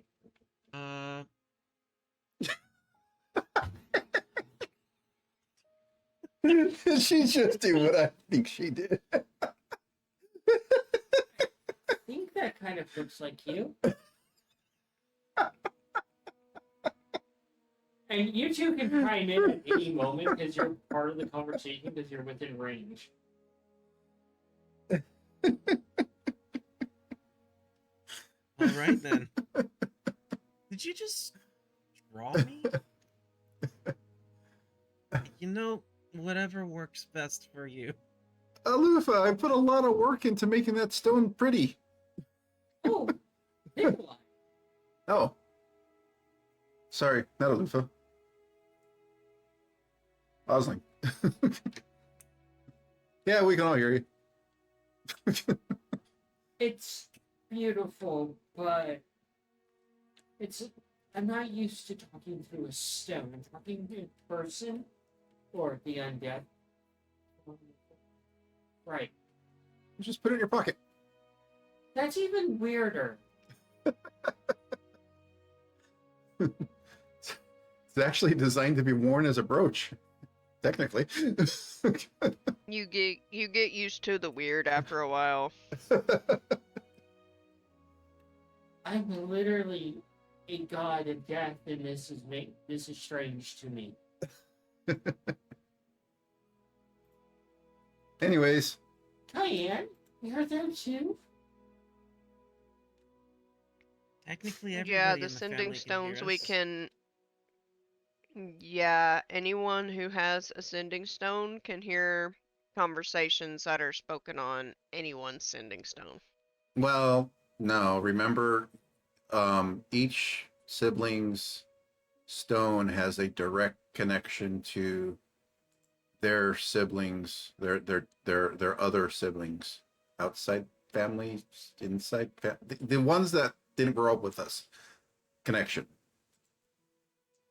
Cayenne, you can call directly and speak to Osling through yours. No one can hear you if you choose to do it that way. I can speak directly to Millums. Mongo can speak directly to Sunny's. But if one wishes to speak to any of the others, they can, but everybody else hears. Okay. The only one that I believe whose stone doesn't work is Kippa's, unless it's been repaired. That's not been fixed yet. Okay. Why don't you guys come back to Fae City and meet with Olufa and find out the details? That was the plan. We shared this with you already, Scab. Sorry. That was the plan until things came up, and now we have to do other things too, as well. And now we have what 2 days to deal with the issue of the Jabberwocky now.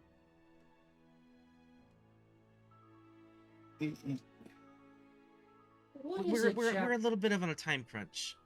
What is a Jabberwocky? We don't know. A terrifying creature that Alice knows about, and apparently the same creature we need to go after because that's where one of our goals is at. Right. This is why I don't adventure and I just deal with the dead. Sounds like a lot of one-sided conversation. Well, I guess if we don't deal with this Jabberwocky, there will be a lot of dead to talk to.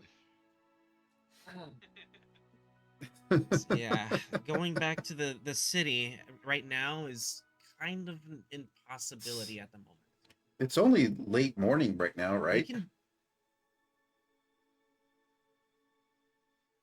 Unless we're able to do it really quickly through some sort of mirror, like with what Alice did, but I don't know how that works. Okay. Pretty sure we can talk with our host on this vessel. I mean, I do have a rather prim idea, but it's kind of a shot in the dark to see who come back, Scav.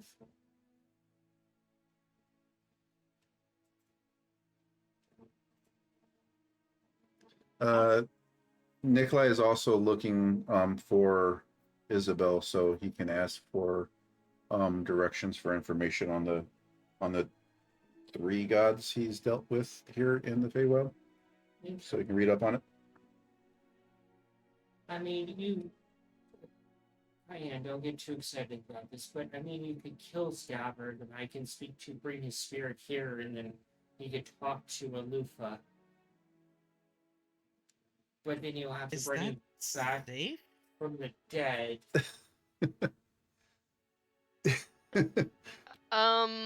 We just got him back, it's sister. a whole process. It's a whole process that I don't think that you will enjoy too much. Can we put that on the, like, I mean, you are we have kind no of other owned options by her, so.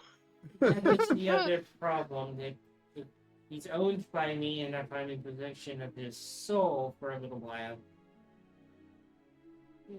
I might not give it back. So, Well, there is possible another issue solution. is that we are. Well, the other issue is that probably wouldn't work since we're in the temple. Remember, divine powers don't work here. We'd have to do it outside of the temple. Since when am I in the temple? I'm sitting in our home in the city. You are not, but Cayenne, Nikolai, and I are. It doesn't matter And where I guess- you're at. If you die, I own your soul in the afterlife.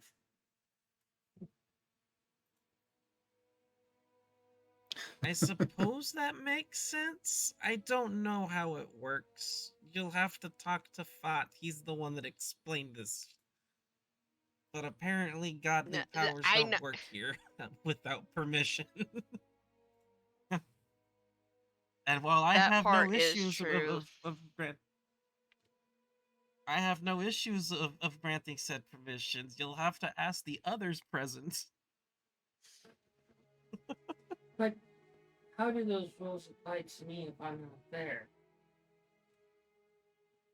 Because while you are not there, your power technically wouldn't be able to get into the temple. If I'm in the temple, you wouldn't be able to pull me out. I would have to be out of the temple for your powers to You reach do me. realize when you if that die, you makes go to the sense. afterlife, and at that moment, I claim your soul. Unless somebody were to I capture your guess, soul, I don't Scav, at the time of your I death, don't know, honestly. you're going to It's spend a eternity weird- with our Weird sister. thing. Your guess is as good as mine. I'm still learning how this place works. I already know where we're going to end up in my house. It's going to be the Grand Maze.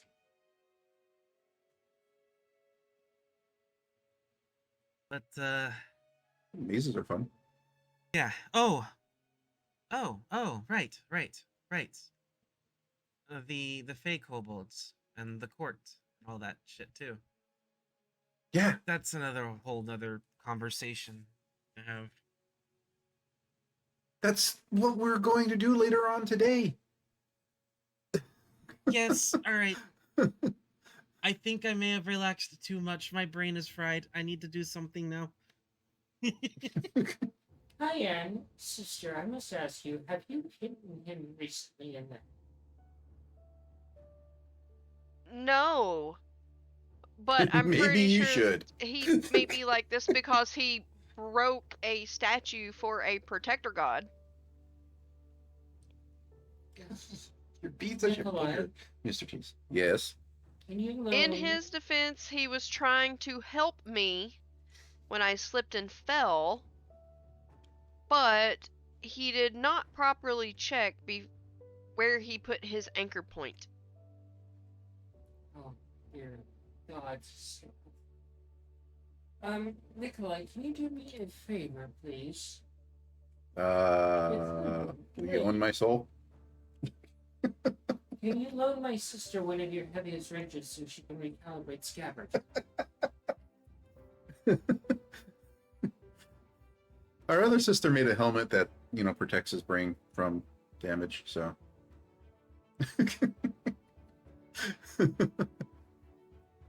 There's a lot on my mind, okay? I apparently have profane blood. Apparently I'm connected to some sort of weird prophecy. Victor knew shit that I didn't know about. And now He's a all god. this mess is going on. There's lots of stuff he Technically, knows he's about that you not. don't. Not yet. Used to be. Then he wasn't. You And know Cayenne Cayenne, has he's still a to god. go about- He's just walked away. You are being a terrorist, Mr. Cheese. Can you let me have my mouse back, please? I'm gonna let Scav believe that he's not a god. Anyways, I gotta continue So lighting Cayenne fires. does have to Leave our does sister have alone, Something to do Scav. about reinstating that, so I don't know. Scav does not know I'm just that. here. Yes, Scav doesn't know about that. The player does. Not a single person I- actually knows about that. Not even Osling knows about it. I think Osling actually does. Because, Can you put the claws away, Mr. Cheese? Please? because from what I understand, Osling can't vouch. She had mentioned she can't vouch for him because she's in the same, Yeah, you did actually Okay. mention that story. Yeah. She was talking with other gods. yeah, she can't vouch for him because she's profane, but you can because you're divine. Yeah.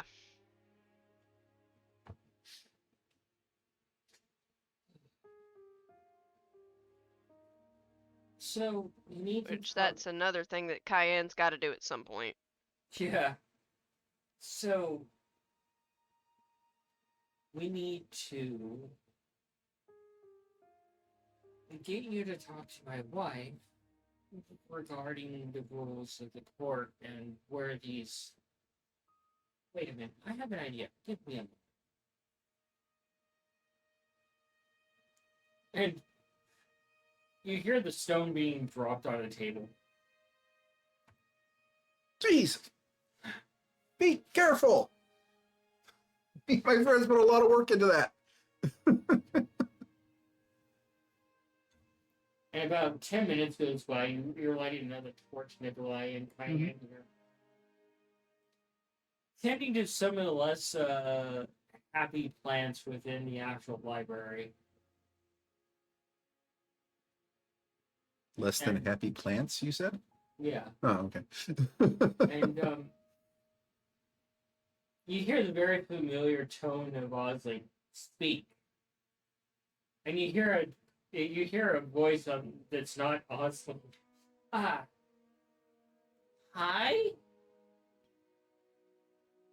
Hello? Hello? Hello?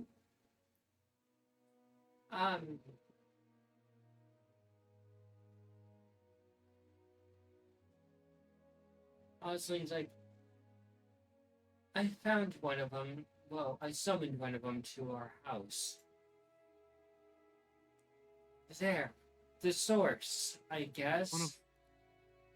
It's a kobold from here. Ah, Looks like Scabbard? Except it's got fuzzy antennas. That sounds about right. That sounds exactly like what the Red Queen's been going after. You hear the other voice. Come on, hostage. I know you hear Ozzy. Only if you want to be, darling.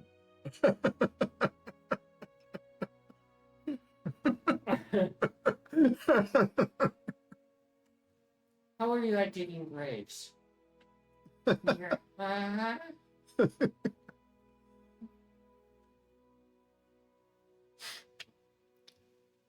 I was thinking, those people have been through a lot of hell. Be nice. You hear Ozzy. Wasn't given this information. Well, here, you have one of them to talk to. And I will go through the whole spiel with them as well. Be like, what can you tell us about the Red Queen and all that shit? And basically, just trying to get the answers here. Cayenne, you're sitting there and you're feeling for this poor little kobold as you hear just continuous sobbing as Scabbard is ripping open all these wounds with no tact. You know that she's doing terrible things, and we're trying to fix it. And Osley trying is to there, and fix she it for doesn't know you. how to deal with the situation because she's deaf. Death can be graceful and pleasant.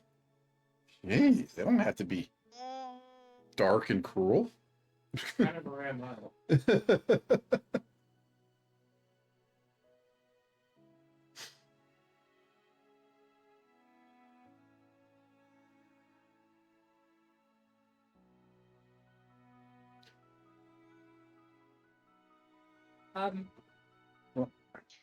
sister. Cayenne is just glaring daggers into Scav's back right now. I need an instruction manual on how to comfort him. Them?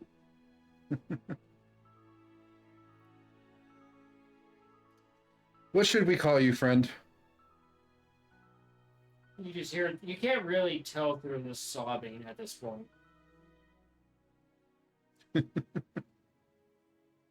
We're trying to You help. have a name.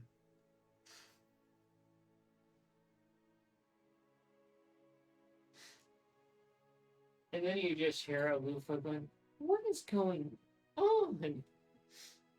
Why do we have a kobold that's crying on our couch?" I guess Scabbard's being Oh, mean. here we Scav go, and then I'll- decided to I'll go ahead and because Scav decided he wanted to just rip a band-aid off without any kind of tact and traumatize the poor child.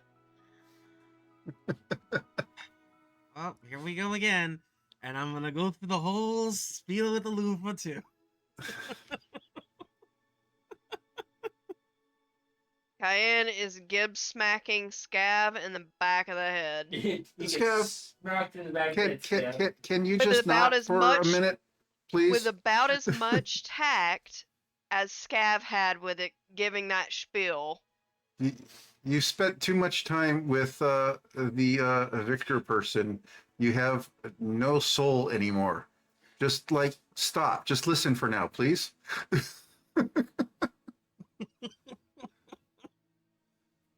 Luke was like, "Okay, okay. I have to put on. Okay, let me be an adult for a moment. Okay, okay. Let's work through this here. Your people have said nothing of the spite that you're under. Apparently, Scav shows of the spite that you're under in gruesome detail, and has no way to actually provide a marshmallow to help the medicine go down. My wife is useless for comforting things unless you're dead. Okay. They're a part of the court, but they're a part of the lower part of the court. They have no house, therefore they have no protection. Kind of like Being a nobody in a community. wasn't like they're the middleman. Right. Well, how do we fix that? Luke was like, well, Because I know. currently, shut up, Scabbard. Yeah, Scav. Let Stop. the adults talk. just let Alufa inform us how things work there. I could vouch for them. However, I need at least another house to vouch for them in order for them to get a house. Off the top of my head right now, of all these emotions, I don't know another house. Do you guys have any ideas, by any chance? Yeah, I'm looking up the name.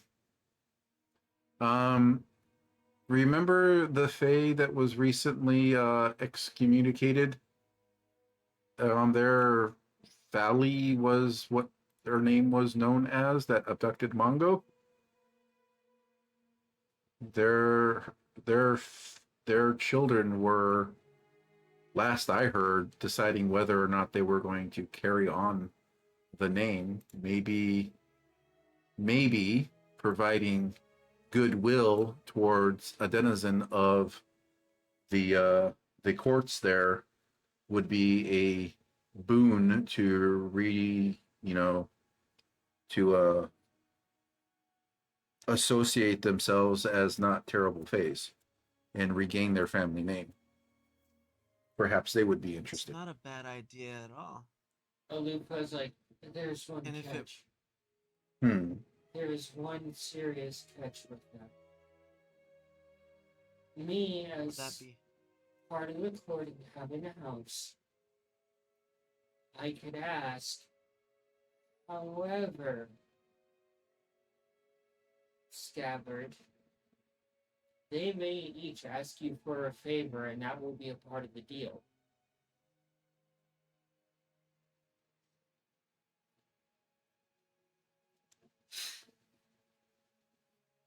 And that favor can be whatever they decide, because they are Fae.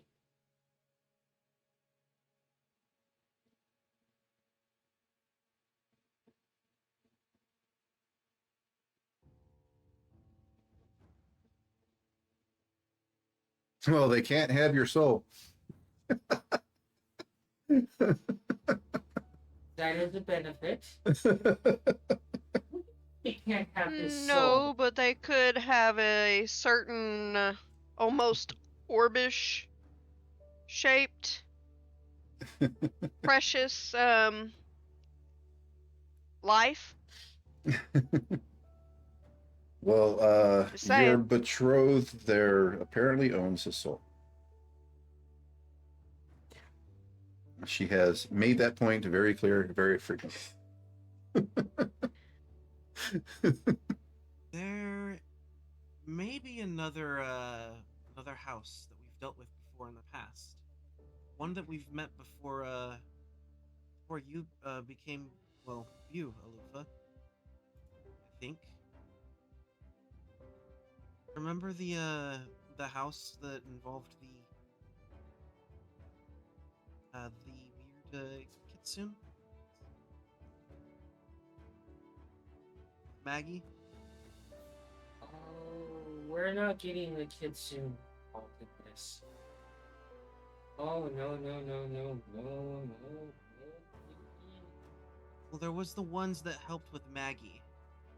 Yes, that the house, the kitsune house. Oh, no, we're not getting them involved.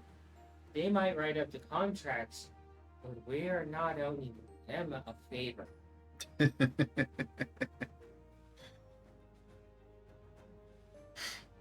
You mean Scab's not owing them a favor?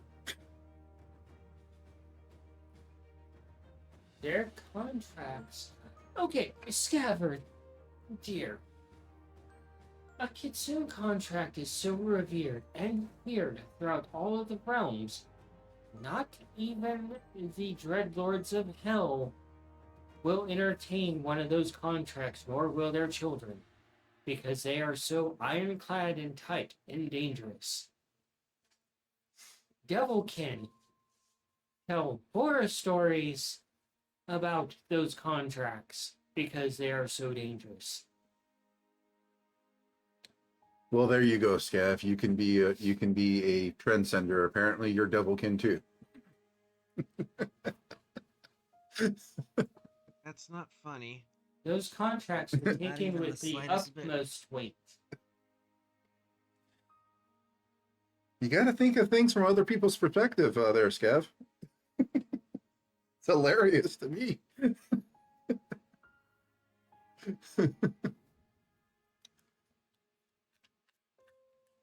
Look, we just need 2 houses, maybe a third to push it over. I can see if I have any favors regarding the third house. But the fallen house is vacant.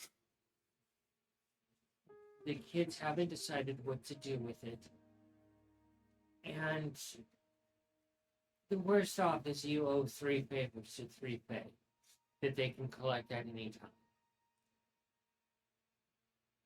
Alutha, Right. I have a question, if I may. Okay? Wouldn't you, being one that would presumably, from our conversation, be willing to make that call, orchestrate your favor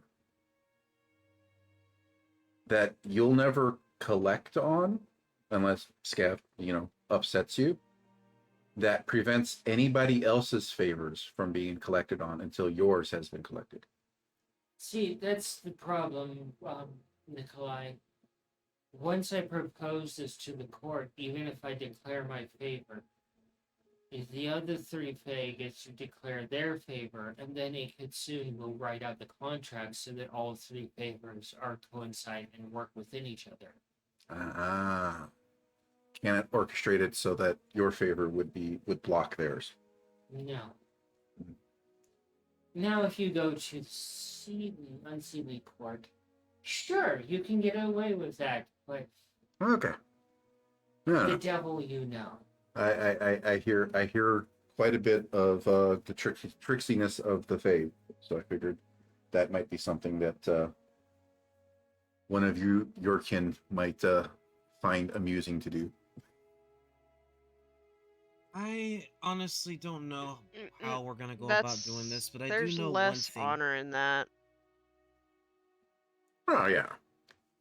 See, They The may longer be we take mischievous to and figure love a this good out- prank, but The longer the- we take to figure this out, the more time it gives the Red Queen and our enemy to prep. As well, the unseemly would you court, stop worrying so much? We understand there's a deadline, Scav, but you need to chill the fuck out. So the unseemly court. You need to worry about fixing the statue that you broke before you piss off another deity and you get struck. So the unseemly court, we're not even going to entertain them because I don't deal with them. Okay. My people deal with them. And they would collect organs and emotions, and you don't want to deal with that. At least with the pay court, it might be The unseelie court. Go ahead. Go ahead.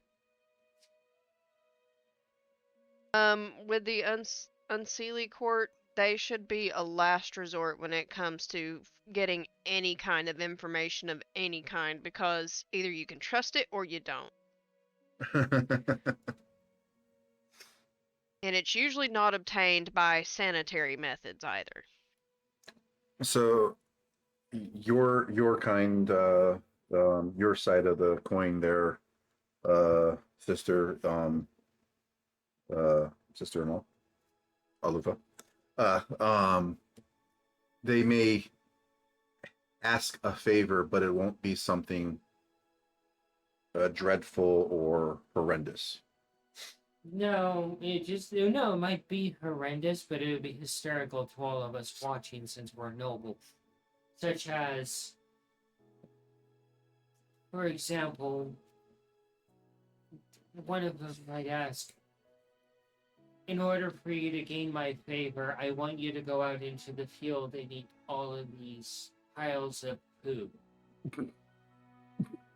We will find it hilarious because it's a hilarious prank. Is it derogatory towards someone? Most definitely, but it's a favor. Or perhaps we might ask you to speak to someone in a realm we don't have access to. That's a common one for a lot of things. Oh, interesting. Does needing to carry such a favor come with protection of the court? Oh no. Ah, so you could go have that conversation and they may shoot the messenger. Happens a bit. Gotcha. But they won't do anything such as go into the middle of the unseelie court and call them all a bunch of uncouth names, because that will get you killed. Nothing that's gonna assuredly get you killed. Gotcha.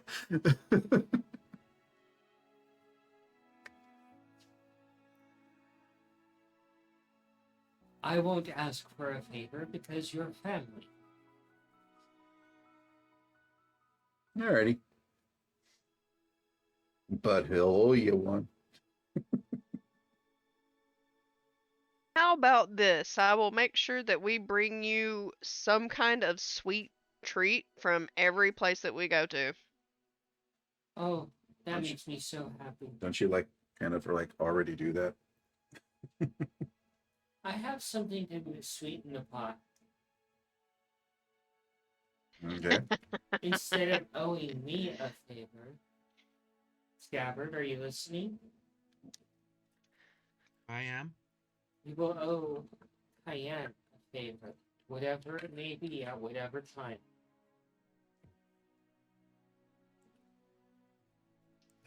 So your favor of Gafford is to give a favor to Cayenne. That's funny. I have no issues with this.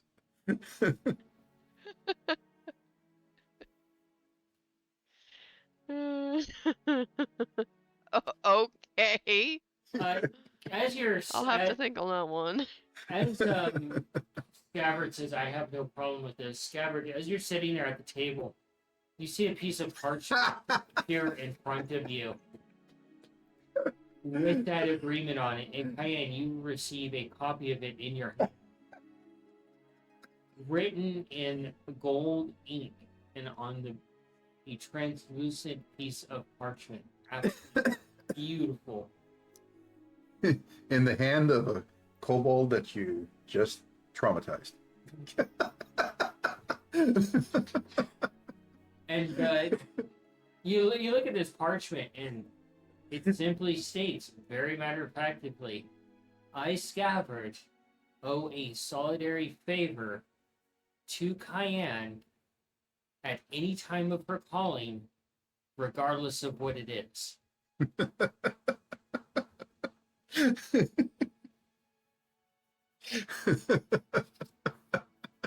That's funny. And I sign. It's already signed. Because you said you have no problem. Oh, oh well then yeah. It's fine. Whatever Lord. whatever we gotta do. This puts us one step closer to accomplishing our goal, so yes. You hear a loofah buzzing. Why are there chocolate chips attached to the stone? And a piece of string for a mouth? And you hear Osling, I feel like talking to a rock. It needed a face. And I didn't have any skulls readily available to put it in. Just wear it on your lapel.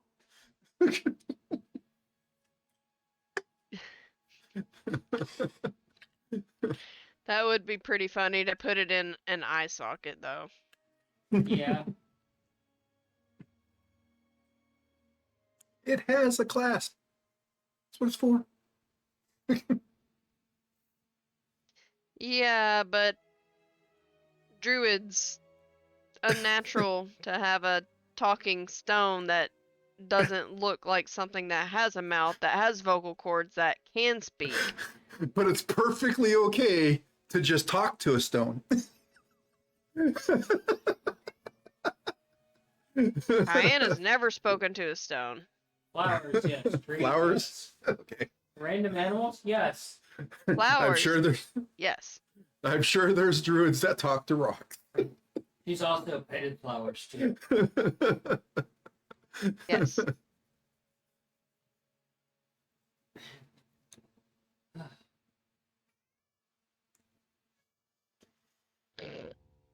The scream cheese is back. I hear Mongo in the distance. Mongo is complaining about not being there. Lufa, I will get this process started. I'm surprised I've never heard about this, but they just kind of do their work and they don't ever share anything about anything. So this was never been brought up in the courts about what they're dealing with. It's pretty bad. Yeah, and it makes my tummy It's upset. pretty bad. Yeah. Could have spared you the gory details. They were probably necessary for her to share the story. No, they weren't. No, okay. I'm supposed to be rainbows Have and to sunshine. remember. You have to remember her and Kippa both no gory details. Ah. Like you can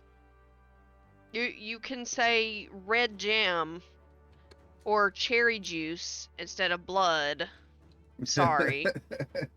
You could literally say licorice instead of inside parts.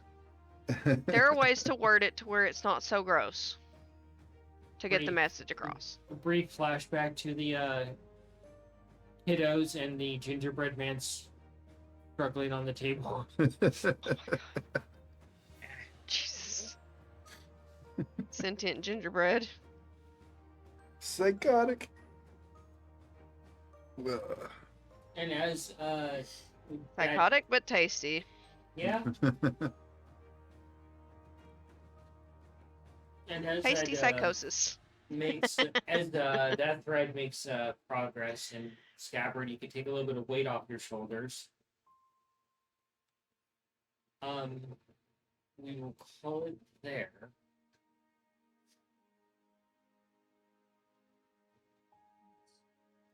And jump into our post-mortem.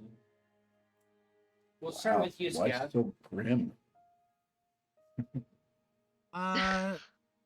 Being able to go back to the temple and speak with Isabella was actually pretty great. Getting her that fruit as well.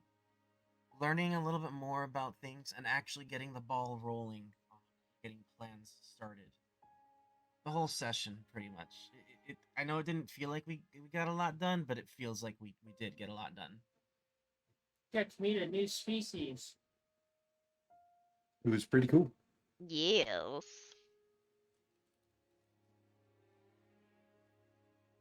What about you, Alright. Nikolai? Um,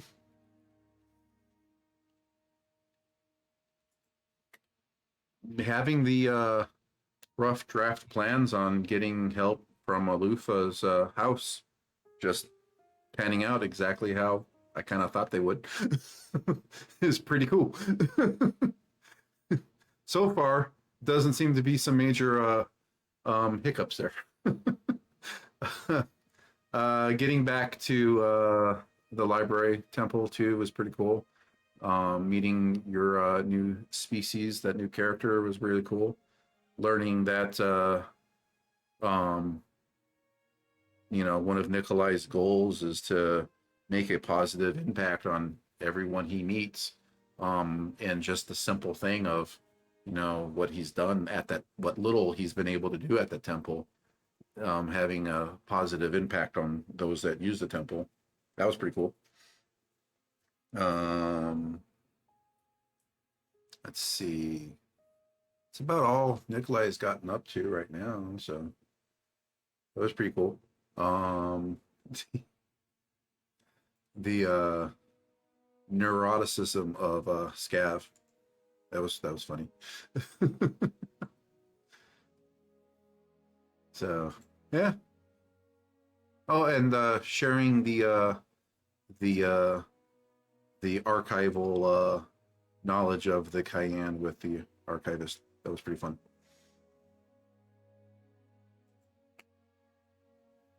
That's about all I got for now. What about you, Cayenne? Oh, I think you know the first one. Meeting ooh. That's a terrible time to need to yawn. Okay. Meeting Whisperwind was honestly the biggest for me tonight.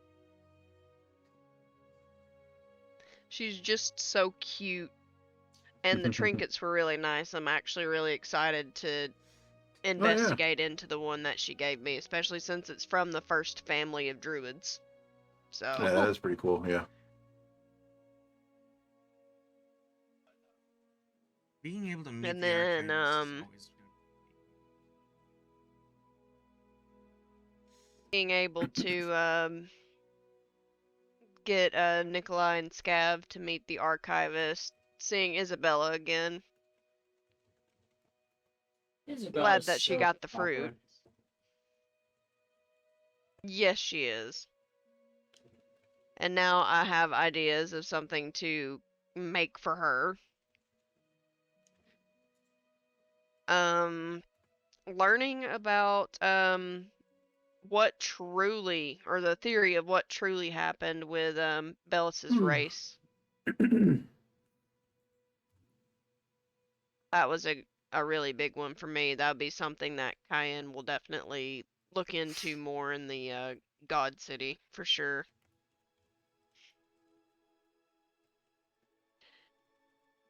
Hopefully getting Scav a little bit more focused so he can finish his work on the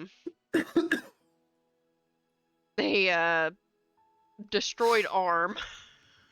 It's gonna take a long time. That's not an overnight ordeal. That's Oh, I know. a week or two deal. Something to There's a lot going on, and keep you busy at least. there's a lot going on up in that little noggin of his right now.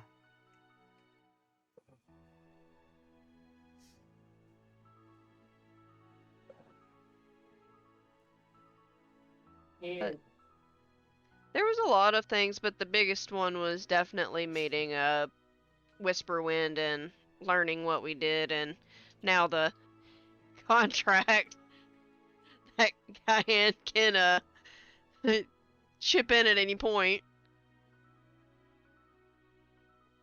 Definitely gonna save that for when it's gonna be very beneficial for literally everybody, not just her.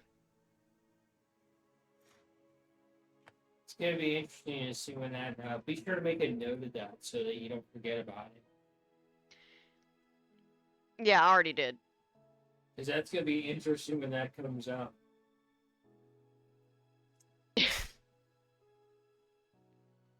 Because there's that, and then there's thinking of the question to ask the Sphinx. Yep. Yep. Lucky you. You guys got questions. I can't figure out what to ask. No, I don't know what to ask. I'm still figuring that out. Okay. I thought you mentioned you got another question to ask. Mm-mm. The Sphinx is gonna be a really interesting one. Comes down to it. Like Nikolai said, okay, what's one of the questions you guys want to ask? Because I can't think of one. You can't pass along the question. Okay.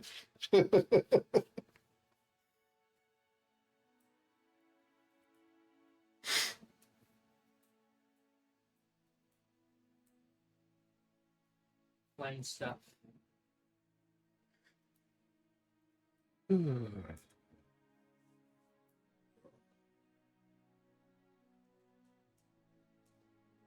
Oh. I think that's about it for tonight. What were your favorite moments? Try to slink away. Introducing the one half of the other species. Yes, the one half there is, and the other half of them. And the archivist, which is another really important character to the temple that Scabbard now knows about. That they are essentially a forager of knowledge across the realms. I love that you made them a little moth because that just makes too much sense. Their species is actually really, really cool, and there's a reason why they're so full of life.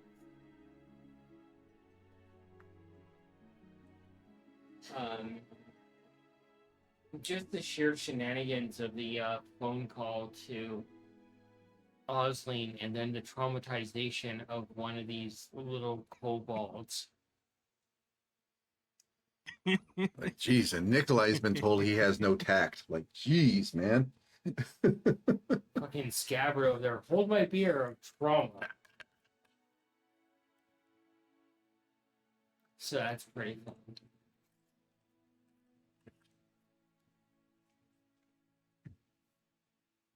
Overall, a really good session. Lots of little fun moments and such like that.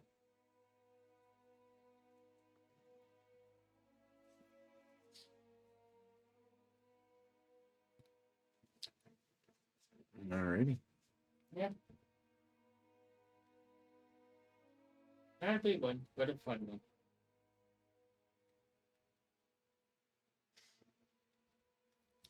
Alright. It's that time. That time for what? Well, Good night. Good night, everybody. Thank you for joining us.